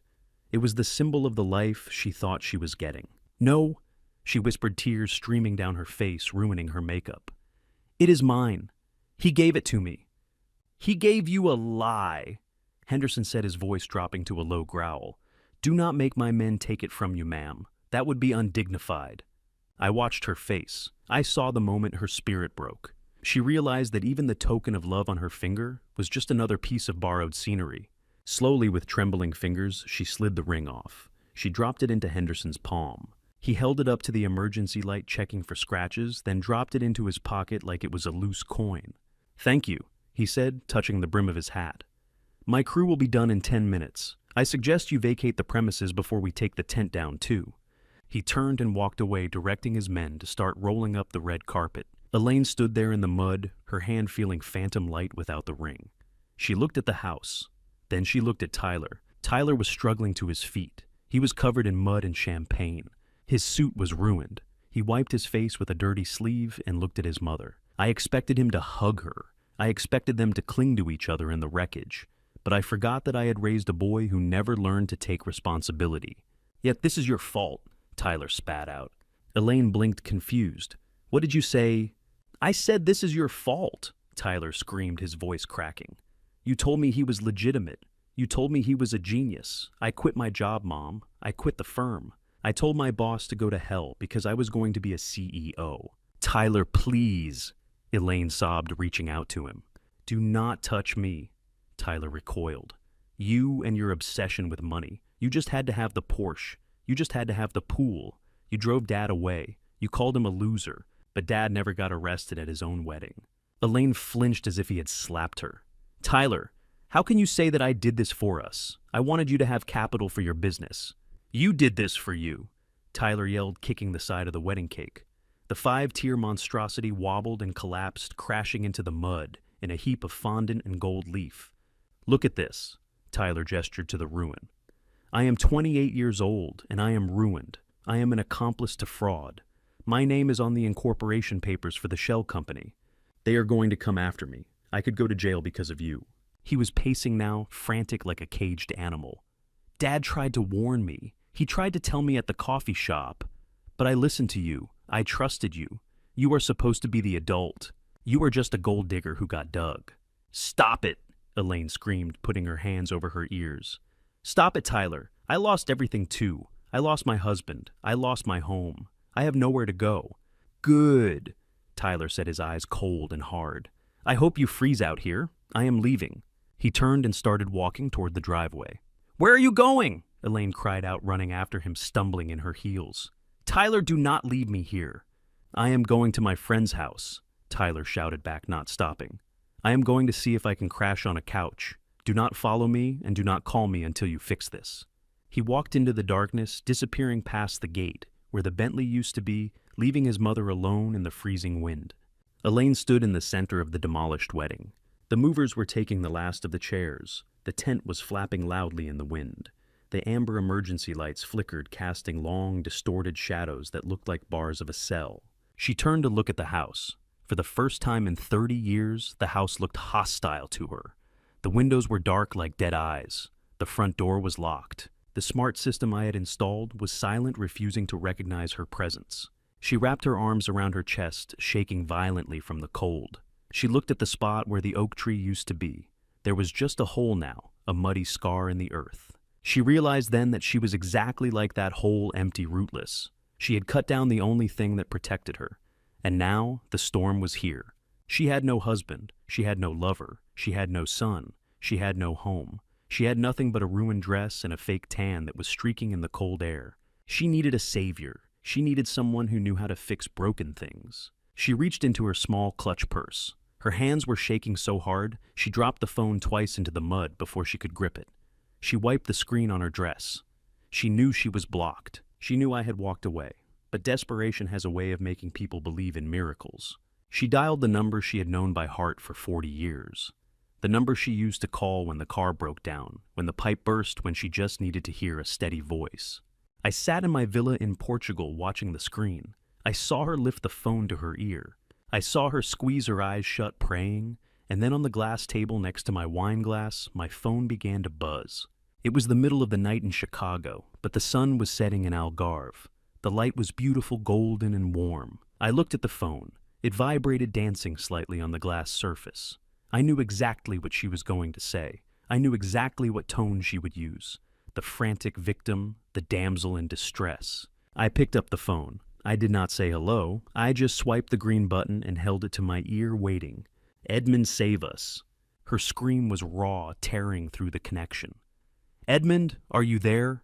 You have to help us. Caleb is being arrested. They are taking everything. He is not who we thought he was. Tyler is on the floor. He passed out. Edmund, please tell them you still own the house. Tell them they cannot kick us out. I took a slow sip of my wine. The taste was oaky and rich. I looked out at the ocean, watching a fishing boat bobbing on the waves. The loop was closed. The timeline had caught up to itself. I listened to her beg. I listened to her try to manipulate me one last time, using Tyler's name, using the house, using our history. But I was not listening to a wife anymore. I was listening to a stranger who had broken into a building that was scheduled for demolition. Elaine, I said, my voice steady and low. Do you remember what I told you 6 months ago about the foundation? I told you that you cannot build a future on a sinkhole. Edmund, this is not the time for your engineering lectures. We are being ruined. I ended the call. I placed the phone face down on the table. The silence returned to my villa, but this time it was different. It was not the silence of loneliness. It was the silence of a job completed. The final inspection was done. The structure had failed exactly as predicted. Now came the cleanup, and for the first time in my life, I wasn't the one who had to hold the broom. I put the phone back to my ear, but I did not speak immediately. I let the sound of Elaine's erratic breathing fill the silence. She was crying the kind of ugly, gasping sobs of someone who has just realized they are standing on a trap door that has already opened. "Edmund, please say something," she begged. They took Tyler's phone. "He is walking the streets somewhere. You have to call the lawyer. You have to wire bail money. He is your son." My voice when I finally spoke was not angry. It was not loud. It was the voice I used when I had to tell a client that their building was condemned. "Elaine," I said, calm and measured, "you are asking me to invest in a failed project. You are asking me to pour concrete into a bottomless pit." "He is not a project, Edmund. He is our boy," Elaine screamed. "He was tricked. Caleb made him sign those papers. He did not know he was laundering money. He thought he was being an executive." "Ignorance is not a defense," I said. "Tyler is 28 years old. He has a degree. He had a job. He chose to walk away from it because he wanted a shortcut. He wanted the glory without the work. But he is scared, Edmund. He is just a kid. He is a man, Elaine. A man who looked me in the eye and told me I was small. A man who told me my money was not good enough for his vision. Well, now he has a chance to see his vision through. He wanted to be a partner. Partners share liability." There was a pause on the line. I could hear the wind whipping around the tent back in Chicago. "So you are just going to leave him," she whispered. "You are going to let him go to jail." "I am going to let him learn," I said. "I bailed him out of the drop shipping business. I bailed him out of the crypto scheme. I bailed him out of the restaurant idea. Every time I fixed it, he learned nothing except that Daddy would always write a check. Not this time." "You are a monster," she hissed. "No, Elaine, I am a retiree, and my pension does not cover bail for wire fraud." I took a sip of my wine. The sun was gone now, leaving the sky a deep bruised purple. "And there is one more thing," I continued. "We need to discuss the house." "The house," she stammered. "What about the house?" I opened the document on my laptop. It was the foreclosure notice drafted automatically by the trust's legal software. The trust agreement was very specific, Elaine. It stated that the property must be maintained in good standing. It stated that no criminal activity could be conducted on the premises. And most importantly, it stated that no unauthorized structural modifications could be made without the trustee's approval. "So," she asked, her voice trembling. "So," I said, looking at the feed of the ruined backyard, "you cut down a 100-year-old oak tree. You dug up the drainage field. You overloaded the electrical grid to the point of failure. And you hosted a felon who used the address for identity theft. Edmund, please. You have violated every single clause of the occupancy agreement. The trust has automatically triggered a default. The property is no longer yours to live in.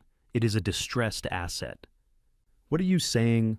"I am saying that at 8 a.m. tomorrow morning, my attorneys will be there with the sheriff. They are not coming to help you move back in. They are coming to change the locks. The house is being seized by the trust to be sold at auction to cover the damages you caused." "Sold," she screamed. "But where will I go? I have no money. I gave it all to the wedding planner. Caleb took the rest." "That sounds like a cash flow problem," I said. "Maybe you should ask Caleb for a refund." "Oh, wait, he is in holding." "Edmund, you cannot do this. We were married for 35 years. And for 35 years, I kept a roof over your head," I said, my voice finally hardening. "I kept the water running. I kept the heat on. And you called it boring. You called it a prison. Well, Elaine, I am setting you free. You wanted excitement. You wanted a new life. You have it. Edmund, please. You have 24 hours to remove your personal belongings," I said, cutting her off. "Anything left after that will be considered abandoned property and donated to charity, including the wedding dress. I am begging you." "Goodbye, Elaine." I hung up. I did not slam the phone down. I placed it gently on the table. I felt a strange lightness in my chest. It wasn't happiness, it was relief. The heavy lifting was done. The demolition was complete. I looked out at the dark ocean. Somewhere out there, a ship was sailing freely, unburdened by the anchor it had dragged for too long. I poured the last of the wine into my glass. Tomorrow the lawyers would handle the debris. Tomorrow the cleanup crew would come. But tonight I was just a man enjoying the silence. and for the first time in a long time, the silence didn't feel empty. It felt full. The next morning, Chicago was hit by a storm that seemed personal. The wind howled, tearing at the branches of the trees, and snow fell in heavy, wet clumps. At 8 o'clock precisely, a black sedan pulled up to the curb of 420 Oak Street, followed closely by a sheriff's department cruiser. My attorney stepped out of the car. His name was Marcus Stone. He was not a man who smiled often, and today he looked like an executioner in a cashmere coat. He carried a leather portfolio that contained the final eviction order, the foreclosure papers, and the authorization to change the locks. Inside the house, Elaine and Tyler were likely huddled in the living room, the only room where the residual heat from the fireplace lingered. The smart heating system had shut down completely at midnight, following my remote command. The temperature inside was dropping rapidly, matching the freezing air outside. I watched on the security feed as Marcus walked up the steps and rang the doorbell. He did not ring it timidly. He held his finger on the button, a long, insistent summons that announced the end of an era. The door opened. Elaine stood there wrapped in a duvet, her hair messy, her eyes red and swollen. She looked 20 years older than she had just yesterday. Behind her, Tyler was sitting on the stairs, his head in his hands, still wearing the mud-stained pants from the wedding. "Mrs. Whitmore," Marcus said, his voice cutting through the wind. "I am Marcus Stone, representing the Whitmore Family Trust. By the authority of the trustee, and pursuant to the violation of the occupancy agreement, you are hereby served with an immediate eviction notice." Elaine stared at him, blinking as if he were speaking a foreign language. "Eviction," she whispered. "But we have nowhere to go. It is snowing." "That is not the trust's concern," Marcus replied, handing her the paperwork. "You have 30 minutes to vacate the premises. The sheriff is here to ensure the transition is orderly. Any personal property left behind after that time will be cataloged and placed in storage at your expense or disposed of." Tyler stood up slowly. He walked to the door, pushing past his mother. "You cannot do this," he said, his voice. "My father would not let this happen." "Your father is the one who authorized it," Marcus said, looking at Tyler with cold indifference. In fact, he insisted on the 30-minute timeline. He wanted to make sure the locksmiths could secure the property before the storm got worse. Tyler flinched. The reality of my rejection hit him harder than any physical blow. He realized that the safety net he had always taken for granted, the one he had mocked and spat on, was truly gone. "You have 29 minutes, Marcus said, checking his watch. The next half hour was a frantic, humiliating scramble. I watched them running through the house, grabbing what they could. They did not take the expensive appliances or the art. They took blankets, coats, and boots. They stuffed clothes into garbage bags because they had no suitcases left. Tyler tried to take his gaming computer, but the sheriff stopped him. "Electronics stay," the officer said, "unless you have a receipt proving personal ownership independent of the household funds." Tyler dropped the computer on the floor. He looked at it, the tool of his escapism, his window into a world where he was a hero, and he walked away, leaving it behind. At 8:30, sharp Marcus stood by the door, holding it open. "Time is up." Elaine walked out first. She was carrying 2 plastic bags filled with clothes. She wore her fur coat, but it looked tattered in the harsh morning light. She stepped onto the porch, slipping slightly on the ice. She looked back at the warm hallway, the foyer where we had welcomed guests for 3 decades. "Move along, Mom," the sheriff said gently but firmly. Tyler followed her. He had a backpack and a duffel bag. He did not look back. He kept his head down, shielding his face from the wind and from the shame. Marcus closed the door. The sound of the latch clicking shut was final. It was the sound of a book closing. The locksmith stepped forward immediately, his drill whining as he began to bore into the deadbolt. He was removing the old lock, the one whose key Elaine had carried for 35 years, and replacing it with something new, something she could never open. They stood on the sidewalk shivering as the sheriff placed a bright orange sticker on the front door. "Seized property, do not enter." The snow was falling harder now, covering the muddy scars of the wedding, covering the stump of the oak tree, covering the tracks of the Bentley that had taken Caleb away. Tyler pulled his phone out of his pocket. It was his last lifeline. He dialed a number. I saw the call come through on my screen in Portugal. I did not answer. I did not even look at it. I just let it ring until it went to voicemail. Then I logged into the carrier's website and clicked cancel service. On the sidewalk, Tyler stared at his phone. The signal bars disappeared, replaced by a no service message. He tapped the screen, frantically rebooting the phone, but the result was the same. He looked up at the gray sky and let out a scream of frustration. It was a raw, primal sound, but the wind swallowed it instantly. He turned to his mother. "You did this!" he shouted, his voice cracking. "You and your greed!"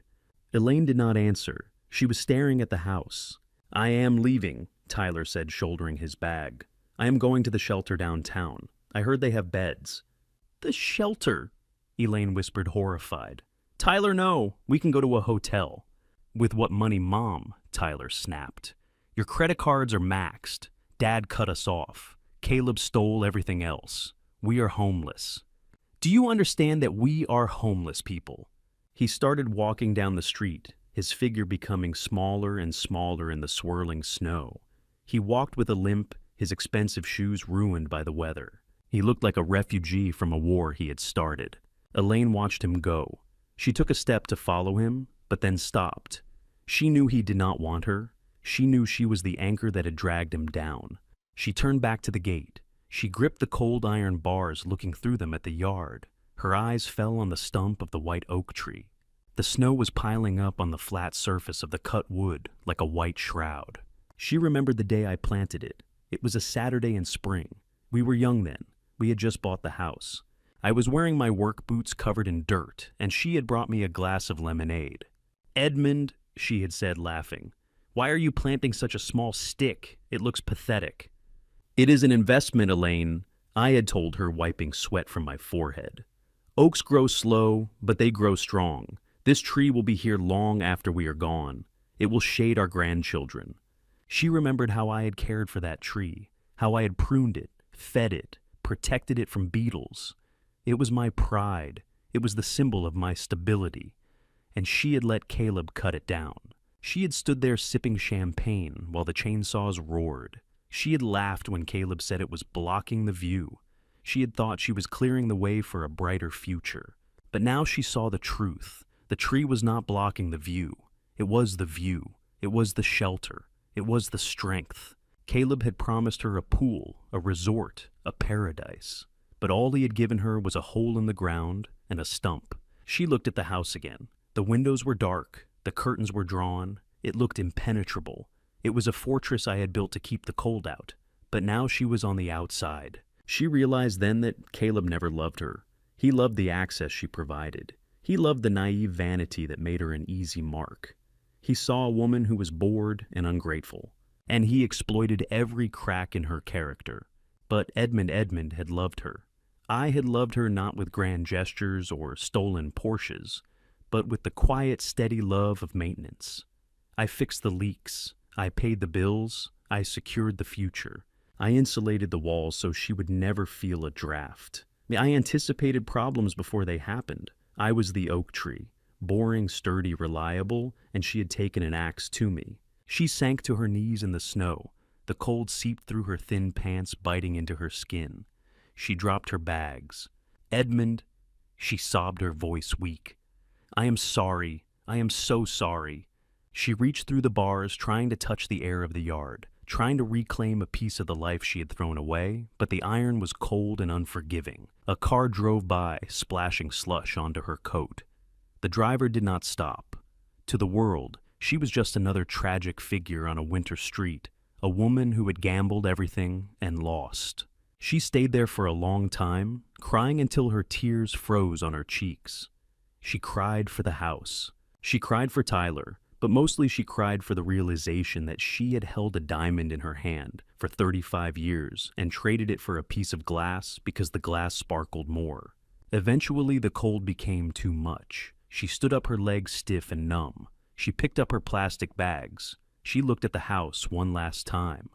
"Goodbye, Edmund," she whispered. She turned and began to walk in the opposite direction of Tyler. She walked toward the bus stop, her head bowed against the wind. She did not know where she was going. She only knew she could never come back.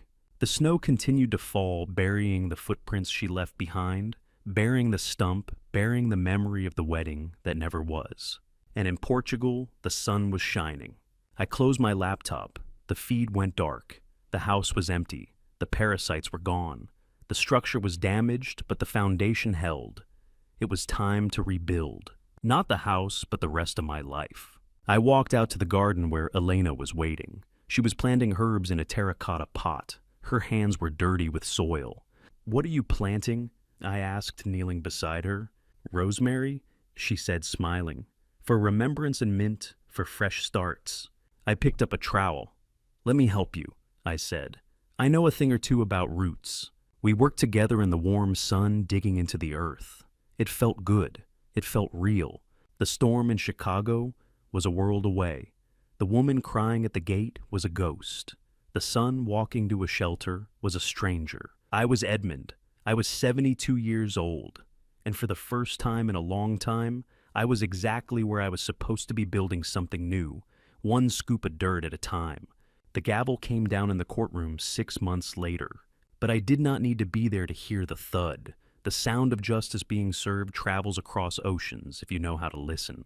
Caleb Langford, or whatever his real name was, did not look like a visionary anymore. In the courtroom sketches I saw online, he looked like a deflated balloon. The state prosecutors did not go easy on him. They layered the charges like bricks in a wall. Wire fraud, identity theft, grand larceny. And thanks to Elias Henderson's testimony, a few counts of interstate racketeering, the judge sentenced him to 15 years in federal prison. No parole for the first 10. His assets, which turned out to be nothing more than leased cars and maxed out credit cards, were seized. He went into the system owing money to everyone, from the IRS to the catering company that baked his wedding cake. Tyler fared better on paper, but worse in reality. Because he had no prior record and because his lawyer argued he was manipulated by a predator, he avoided jail time. But the sentence he got was a different kind of prison. 5 years of probation, 2,000 hours of community service, and a restitution order for $50,000, payable to the victims of the shell company he had foolishly put his name on. But the real punishment was not the money, it was the stain. In the world of finance and startups, a felony fraud conviction is a death sentence. No bank would ever lend to him. No reputable firm would ever hire him. My son, the boy who wanted to be a CEO at 28, was now working the night shift at a warehouse loading boxes onto trucks. The irony was not lost on me. He was doing the exact same manual labor he had once looked down on, except he was doing it with a criminal record and a mountain of debt. And Elena Lane did not go to jail. She was not charged with a crime. Her punishment was simply living the life she had created. She moved into a small subsidized apartment on the outskirts of the city. It was a basement unit with thin walls and a view of a dumpster. She got a job as a cashier at a discount grocery store. At 60 years old, instead of planning garden parties or driving a Porsche, she was standing on her feet for 8 hours a day, scanning coupons for people who looked at her with the same indifference she used to show me. I heard from a mutual friend that she still wears her wedding ring. Not the one from Caleb, obviously, but the simple gold band I gave her 35 years ago. She dug it out of a jewelry box she had saved. Maybe she wears it to keep men away. Or maybe she wears it to remind herself that once upon a time, she had everything she needed, and she threw it away for a shiny lie. But I do not spend much time thinking about them. The past is a closed file. Here in Algarve, the spring has arrived. The almond trees are in bloom, covering the hills in clouds of white and pink. I stood on the construction site of the new school. It was a project I had dreamed of for years, but never had the courage to start. It was a technical school for underprivileged youth, teaching them the trades that built the world: carpentry, welding, and, of course, structural engineering. The money from the sale of the house in Chicago had paid for the land and the materials. The trust had liquidated the asset as promised, and after paying off the liens and the legal fees, the remainder was substantial. I could have bought a yacht. I could have bought a bigger villa, but I remembered the oak tree. I remembered how good it felt to plant something that would outlast me. Elena walked up to me, handing me a hard hat. She looked beautiful in the sunlight, her silver hair shining. "The foundation is set, Edmund," she said, pointing to the fresh concrete. It is curing perfectly. I looked at the slab. It was thick, reinforced with rebar, smooth and level. It was strong enough to hold up a library, a workshop, a future. It looks good, I said. It looks permanent. We walked away from the site hand in hand down the path toward the ocean. The air smelled of salt and wild thyme. Do you ever miss it? Elena asked quietly. The life you had before. I stopped and looked at the water. I thought about the cold Chicago winters. I thought about the silent dinners. I thought about the constant feeling of being undervalued, of being a wallet instead of a human being. No, I said honestly. I miss the man I thought I was raising. I miss the woman I thought I married. But those people did not exist. They were characters in a story I was telling myself. The reality was different. Elena squeezed my hand. Well, the reality here is pretty good. Yes, I said, it is. We sat on a bench overlooking the cliffs. The sun was beginning to set, painting the sky in strokes of orange and violet. It was the kind of sunset that makes you grateful just to be breathing. People often talk about revenge. They say it is sweet. They say it is a dish best served cold. They make movies about it where the hero destroys his enemies with fire and fury. But sitting there watching the waves, I realized that revenge is exhausting. It requires energy. It requires hate. And at 72, I do not have time for hate. I did not destroy Caleb Langford. His own greed destroyed him. I did not ruin Tyler's life. His own arrogance did that. I did not break Elaine's heart. She broke it herself when she tried to fill it with things instead of love. All I did was remove the scaffolding. I stopped propping them up. I stopped fixing their mistakes. I stopped being the safety net for people who were trying to cut the ropes. That is the structural law of life.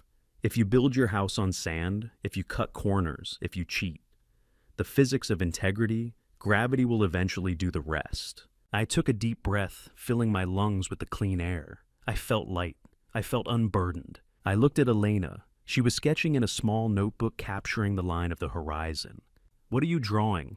I asked. A new beginning, she said, smiling. I smiled back at Elena, feeling the warmth of genuine connection for the first time in what felt like lifetimes. My phone was in my pocket, turned off.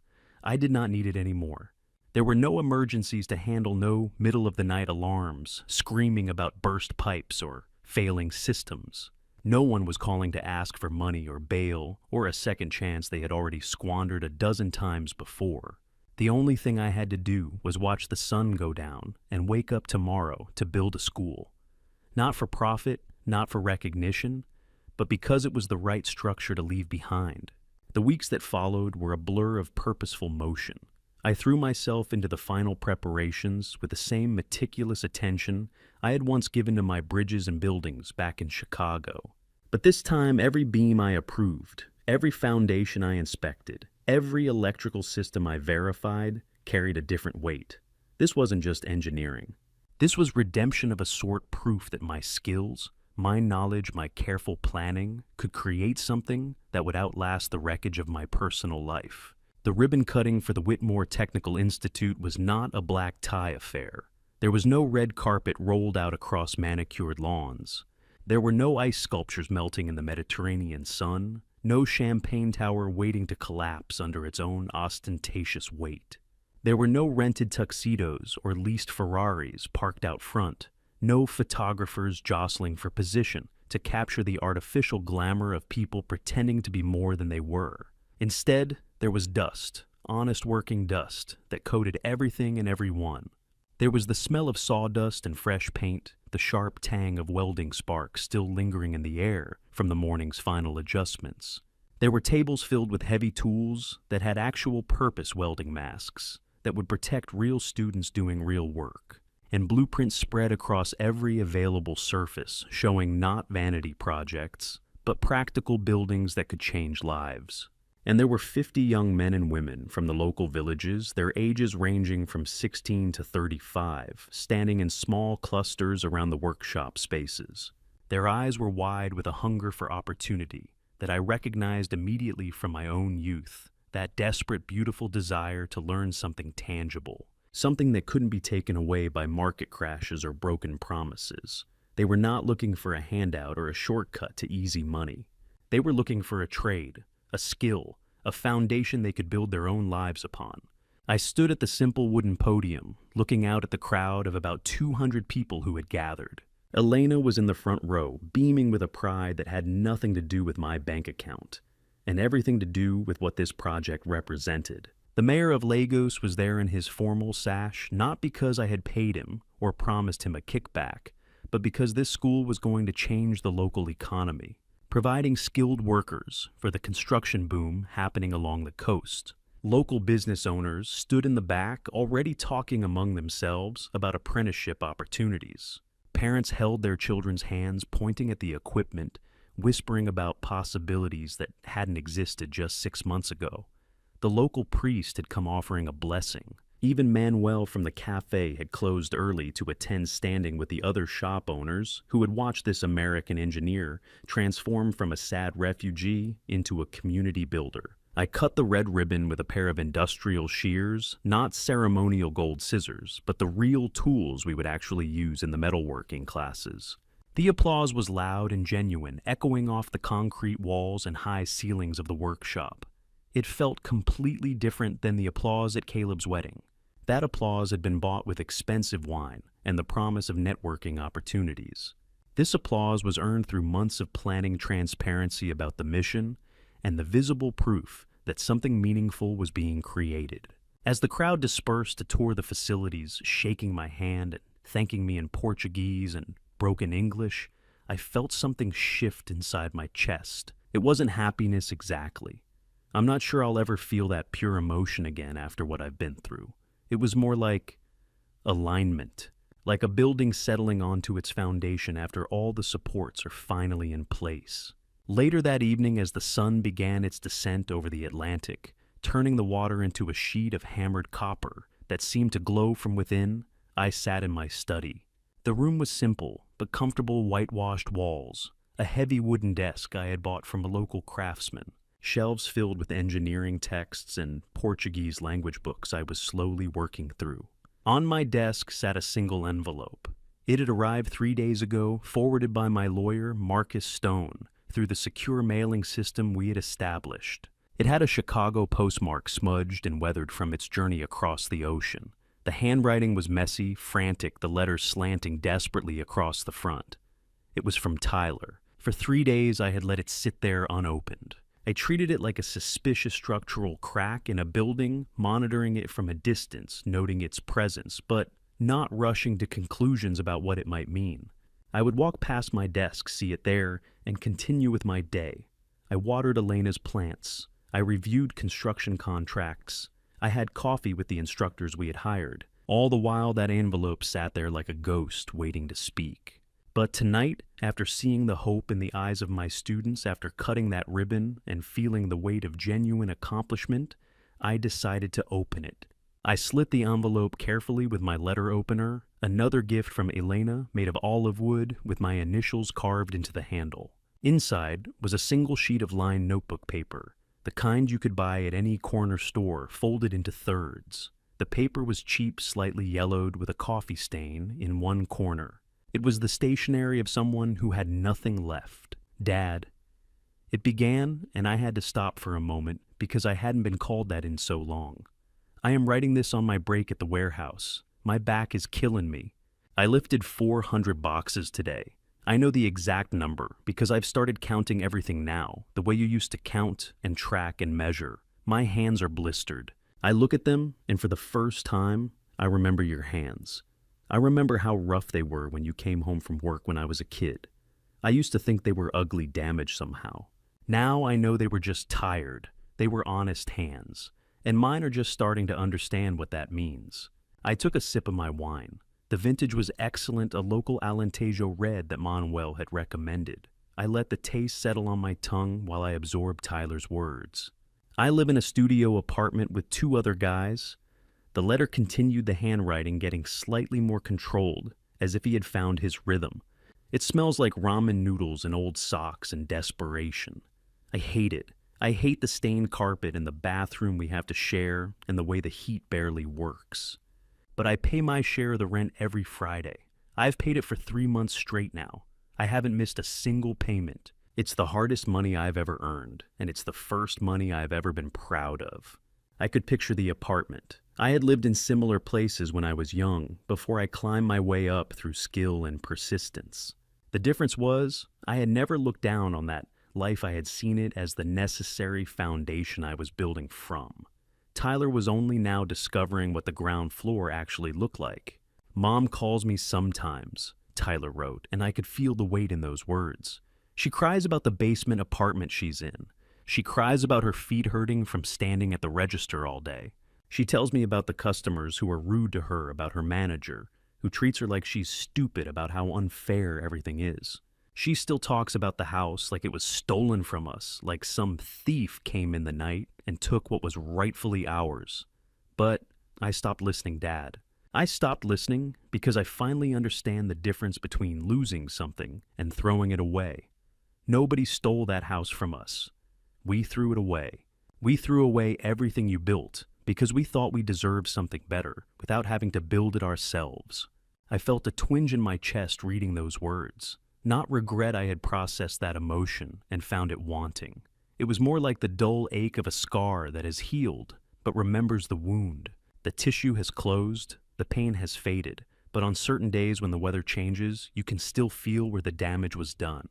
"I am not asking for anything," Tyler wrote, and I believed him. There was no request for money carefully buried in the middle of the letter, no subtle plea for intervention. "I know I lost that right when I stood in that coffee shop and told you I didn't want to hear from you until you were dead. I know I can't take that back. Words don't work that way. You taught me that, though I wasn't listening at the time. You said that once you pour concrete, once it sets, you can't just reshape it. You can only pour new concrete somewhere else. So that's what I'm trying to do. I'm trying to pour a new foundation." He described his days: the early morning alarm at 5 a.m., the crowded bus ride to the industrial district, the way his supervisor had started giving him more responsibility because he showed up on time and didn't complain.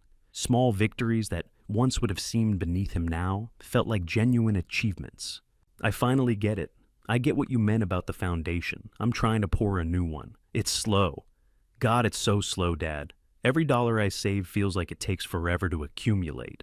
Every skill I learn at the warehouse, every time I figure out a more efficient way to stack pallets or organize inventory, it feels like such a tiny step forward, and it's hard. My body hurts in ways I didn't know were possible, and I'm alone. I don't have friends anymore. They all disappeared when the money was gone. I don't have Caleb's promises. I don't even have Mom's delusions. I just have me and what I can do with my own two hands." The letter continued for another paragraph, describing a future he was trying to imagine. Maybe night classes at community college, maybe working his way up to supervisor, maybe someday having enough saved to start something small and legitimate. Nothing flashy, nothing guaranteed, just the slow grinding work of building from nothing. "I hope you're happy wherever you are. You were the only real thing in that house. Everything else, the fancy kitchen, the expensive rugs, even Mom's dreams, it was all hollow. But you were solid, and I'm sorry it took losing everything to see that."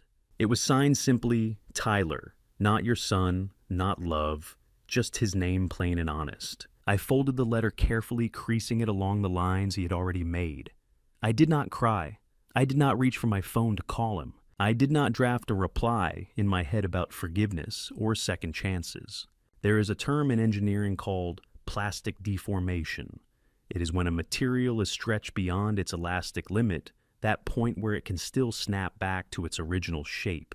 Once you pass that limit, the material changes permanently. It doesn't snap back. It doesn't recover. The molecular structure itself has been altered. A steel beam bent too far will never be straight again.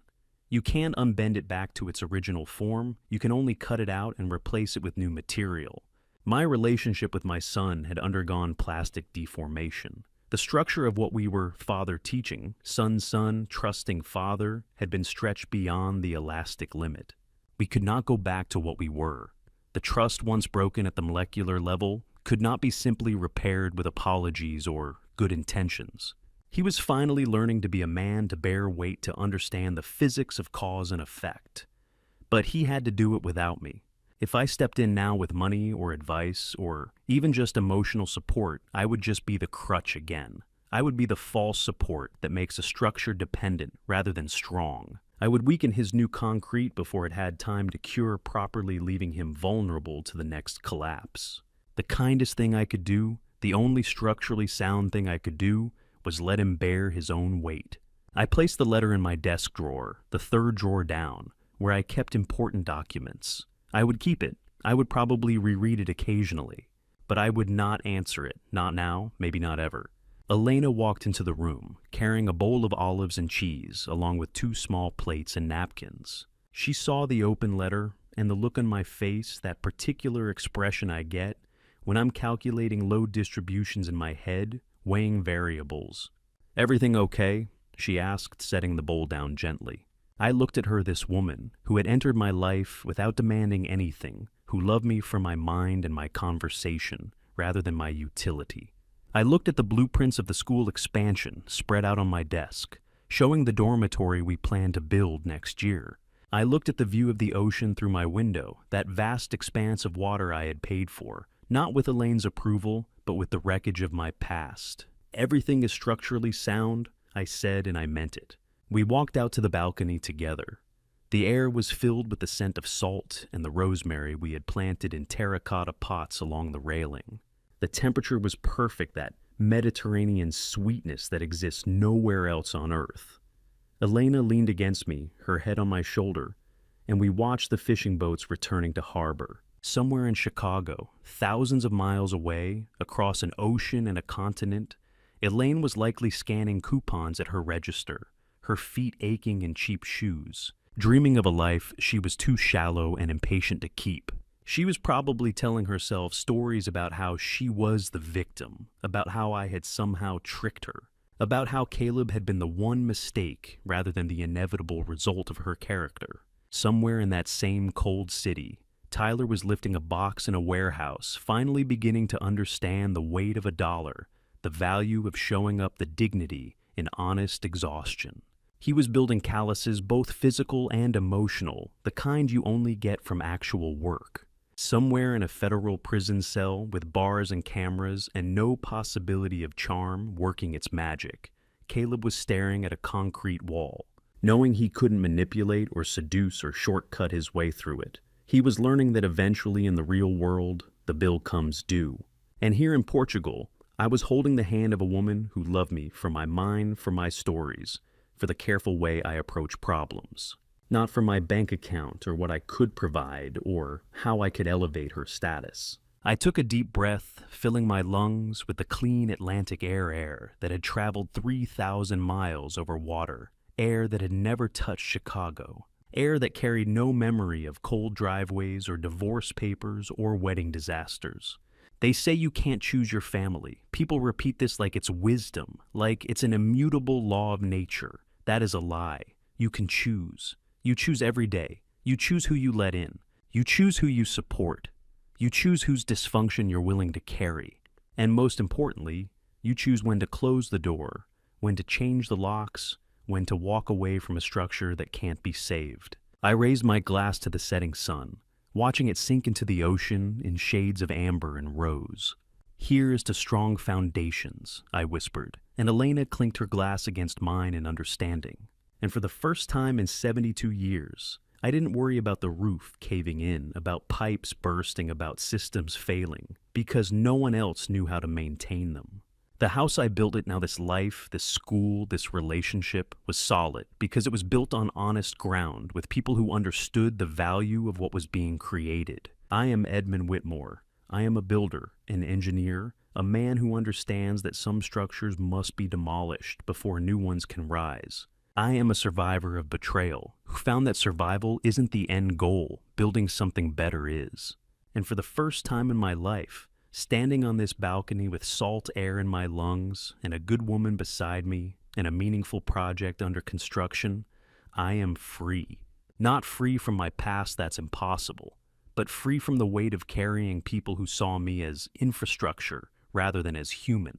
And that freedom, hard won and carefully maintained, is the strongest foundation I've ever poured. So here I am, sitting on this balcony in Portugal, watching the sun paint the Atlantic in shades of gold and amber. The breeze is warm, the wine is good, and for the first time in decades, my chest doesn't feel tight when I breathe. But I'd be lying if I said this family story ended with pure satisfaction. Family betrayal leaves scars that never fully fade. They just become part of the landscape of who you are. Looking back at everything that happened, I want to share something with you. Don't become like me. Don't wait until you're 72 years old to realize that you've been building a monument to people who saw you as a construction site, not as a human being. I spent 40 years pouring concrete for a foundation that nobody appreciated until it crumbled beneath them. That's not strength, that's just slow motion self-destruction. The lesson I learned from this family story is brutally simple. You cannot engineer love. You cannot calculate loyalty. You cannot draft a blueprint for respect and expect people to follow it just because you did everything right. I thought if I worked hard enough, saved smart enough, and built a secure enough life, my family would value what I provided. But Elaine didn't want security. She wanted spectacle. Tyler didn't want guidance. He wanted shortcuts. And I kept giving them what I thought they needed instead of seeing what they actually wanted. Here's what I wish someone had told me 20 years ago. When people show you who they are, believe them the first time. When your wife starts complaining that you're boring, that's not a request for you to become more entertaining. That's her telling you she's already emotionally checked out. When your son rolls his eyes every time you offer advice, that's not teenage rebellion, that's disrespect, that will only calcify with age. I ignored those signs because I believed in the sanctity of family, in the power of persistence, in the idea that love could be earned through consistent effort. But family betrayal taught me something profound. Some people will take everything you build and burn it down for warmth, then complain that the fire didn't last long enough. I'm not a particularly religious man, but I've been thinking a lot about what the Bible says. Do not cast your pearls before swine, lest they trample them underfoot. For years I thought that verse was harsh judgmental. Now, I understand it's not about condemning others, it's about protecting what's sacred in yourself. My time, my effort, my heart, those were pearls. And I kept casting them before people who saw them as gravel to be walked over.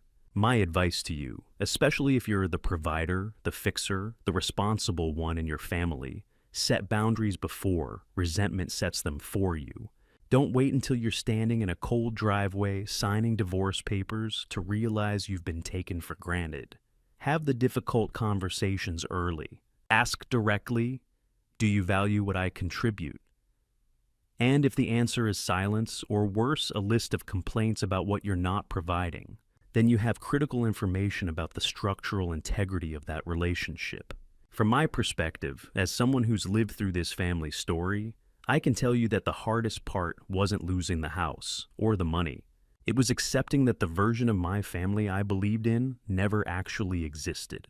I was in love with a projection, a hope, a possibility that I kept trying to manifest through sheer willpower and financial stability. Elaine was always going to chase the shiniest object. Tyler was always going to take the path of least resistance. Those weren't flaws that developed over time. Those were core characteristics I refused to acknowledge, because acknowledging them would have meant admitting I'd invested 35 years in a failing structure. So, what should you do if you see yourself in my story? First, conduct an honest structural assessment of your relationships. Are you the only one doing maintenance? Are you the only one worried about the foundation? Are the people around you contributing to the build? Or are they just planning how to spend the equity second, diversify your emotional investments? I made the mistake of putting all my identity into being a husband and father. When those roles were stripped away, I almost forgot I was also an engineer, a problem solver, a man with skills and value beyond what I could provide to ungrateful people. Third, and this is crucial, build something that's yours alone. For me, it was the technical school here in Portugal. It's a legacy that can't be divorced away or gambled by a con artist. It's permanent, it's meaningful, and it's mine. You need that something that exists independent of your family's approval or participation. I won't pretend this ending is entirely happy. I think about Tyler sometimes loading boxes in a warehouse, and part of me wants to wire him money to fix it one more time. But that would be structural malpractice. He's learning to bear weight for the first time in his life. If I remove that load now, I'll just be enabling another collapse down the road. As for Elaine, I feel something close to pity. She traded a shelter for a stage stability for spectacle, and now she's learning the difference between a man who builds and a man who performs. That's her lesson to learn, not mine to teach anymore. If you've made it this far in my family story, I want to ask you something. What are you building, and who are you building it for? Drop a comment below and let me know. Have you experienced family betrayal, or are you worried you might be heading in that direction? Share this video with someone who needs to hear this message sometimes. We can't see the cracks in our own foundation until someone else points them out. And if this resonated with you, consider subscribing to this channel. I share these reflections not for sympathy, but because I believe lived experience, even painful experience, can light the way for someone else walking a similar path. Thank you for staying with me until the end. I know this wasn't an easy story to hear. Before you go, I need to be transparent with you. This narrative contains fictionalized elements crafted for educational and reflective purposes. If that approach doesn't align with what you're looking for, I respect your choice to seek content that fits your preferences better. From my balcony in Portugal to wherever you are right now, build wisely, love carefully, and never forget that the strongest foundation you'll ever pour is the one beneath your own feet. God bless and good luck.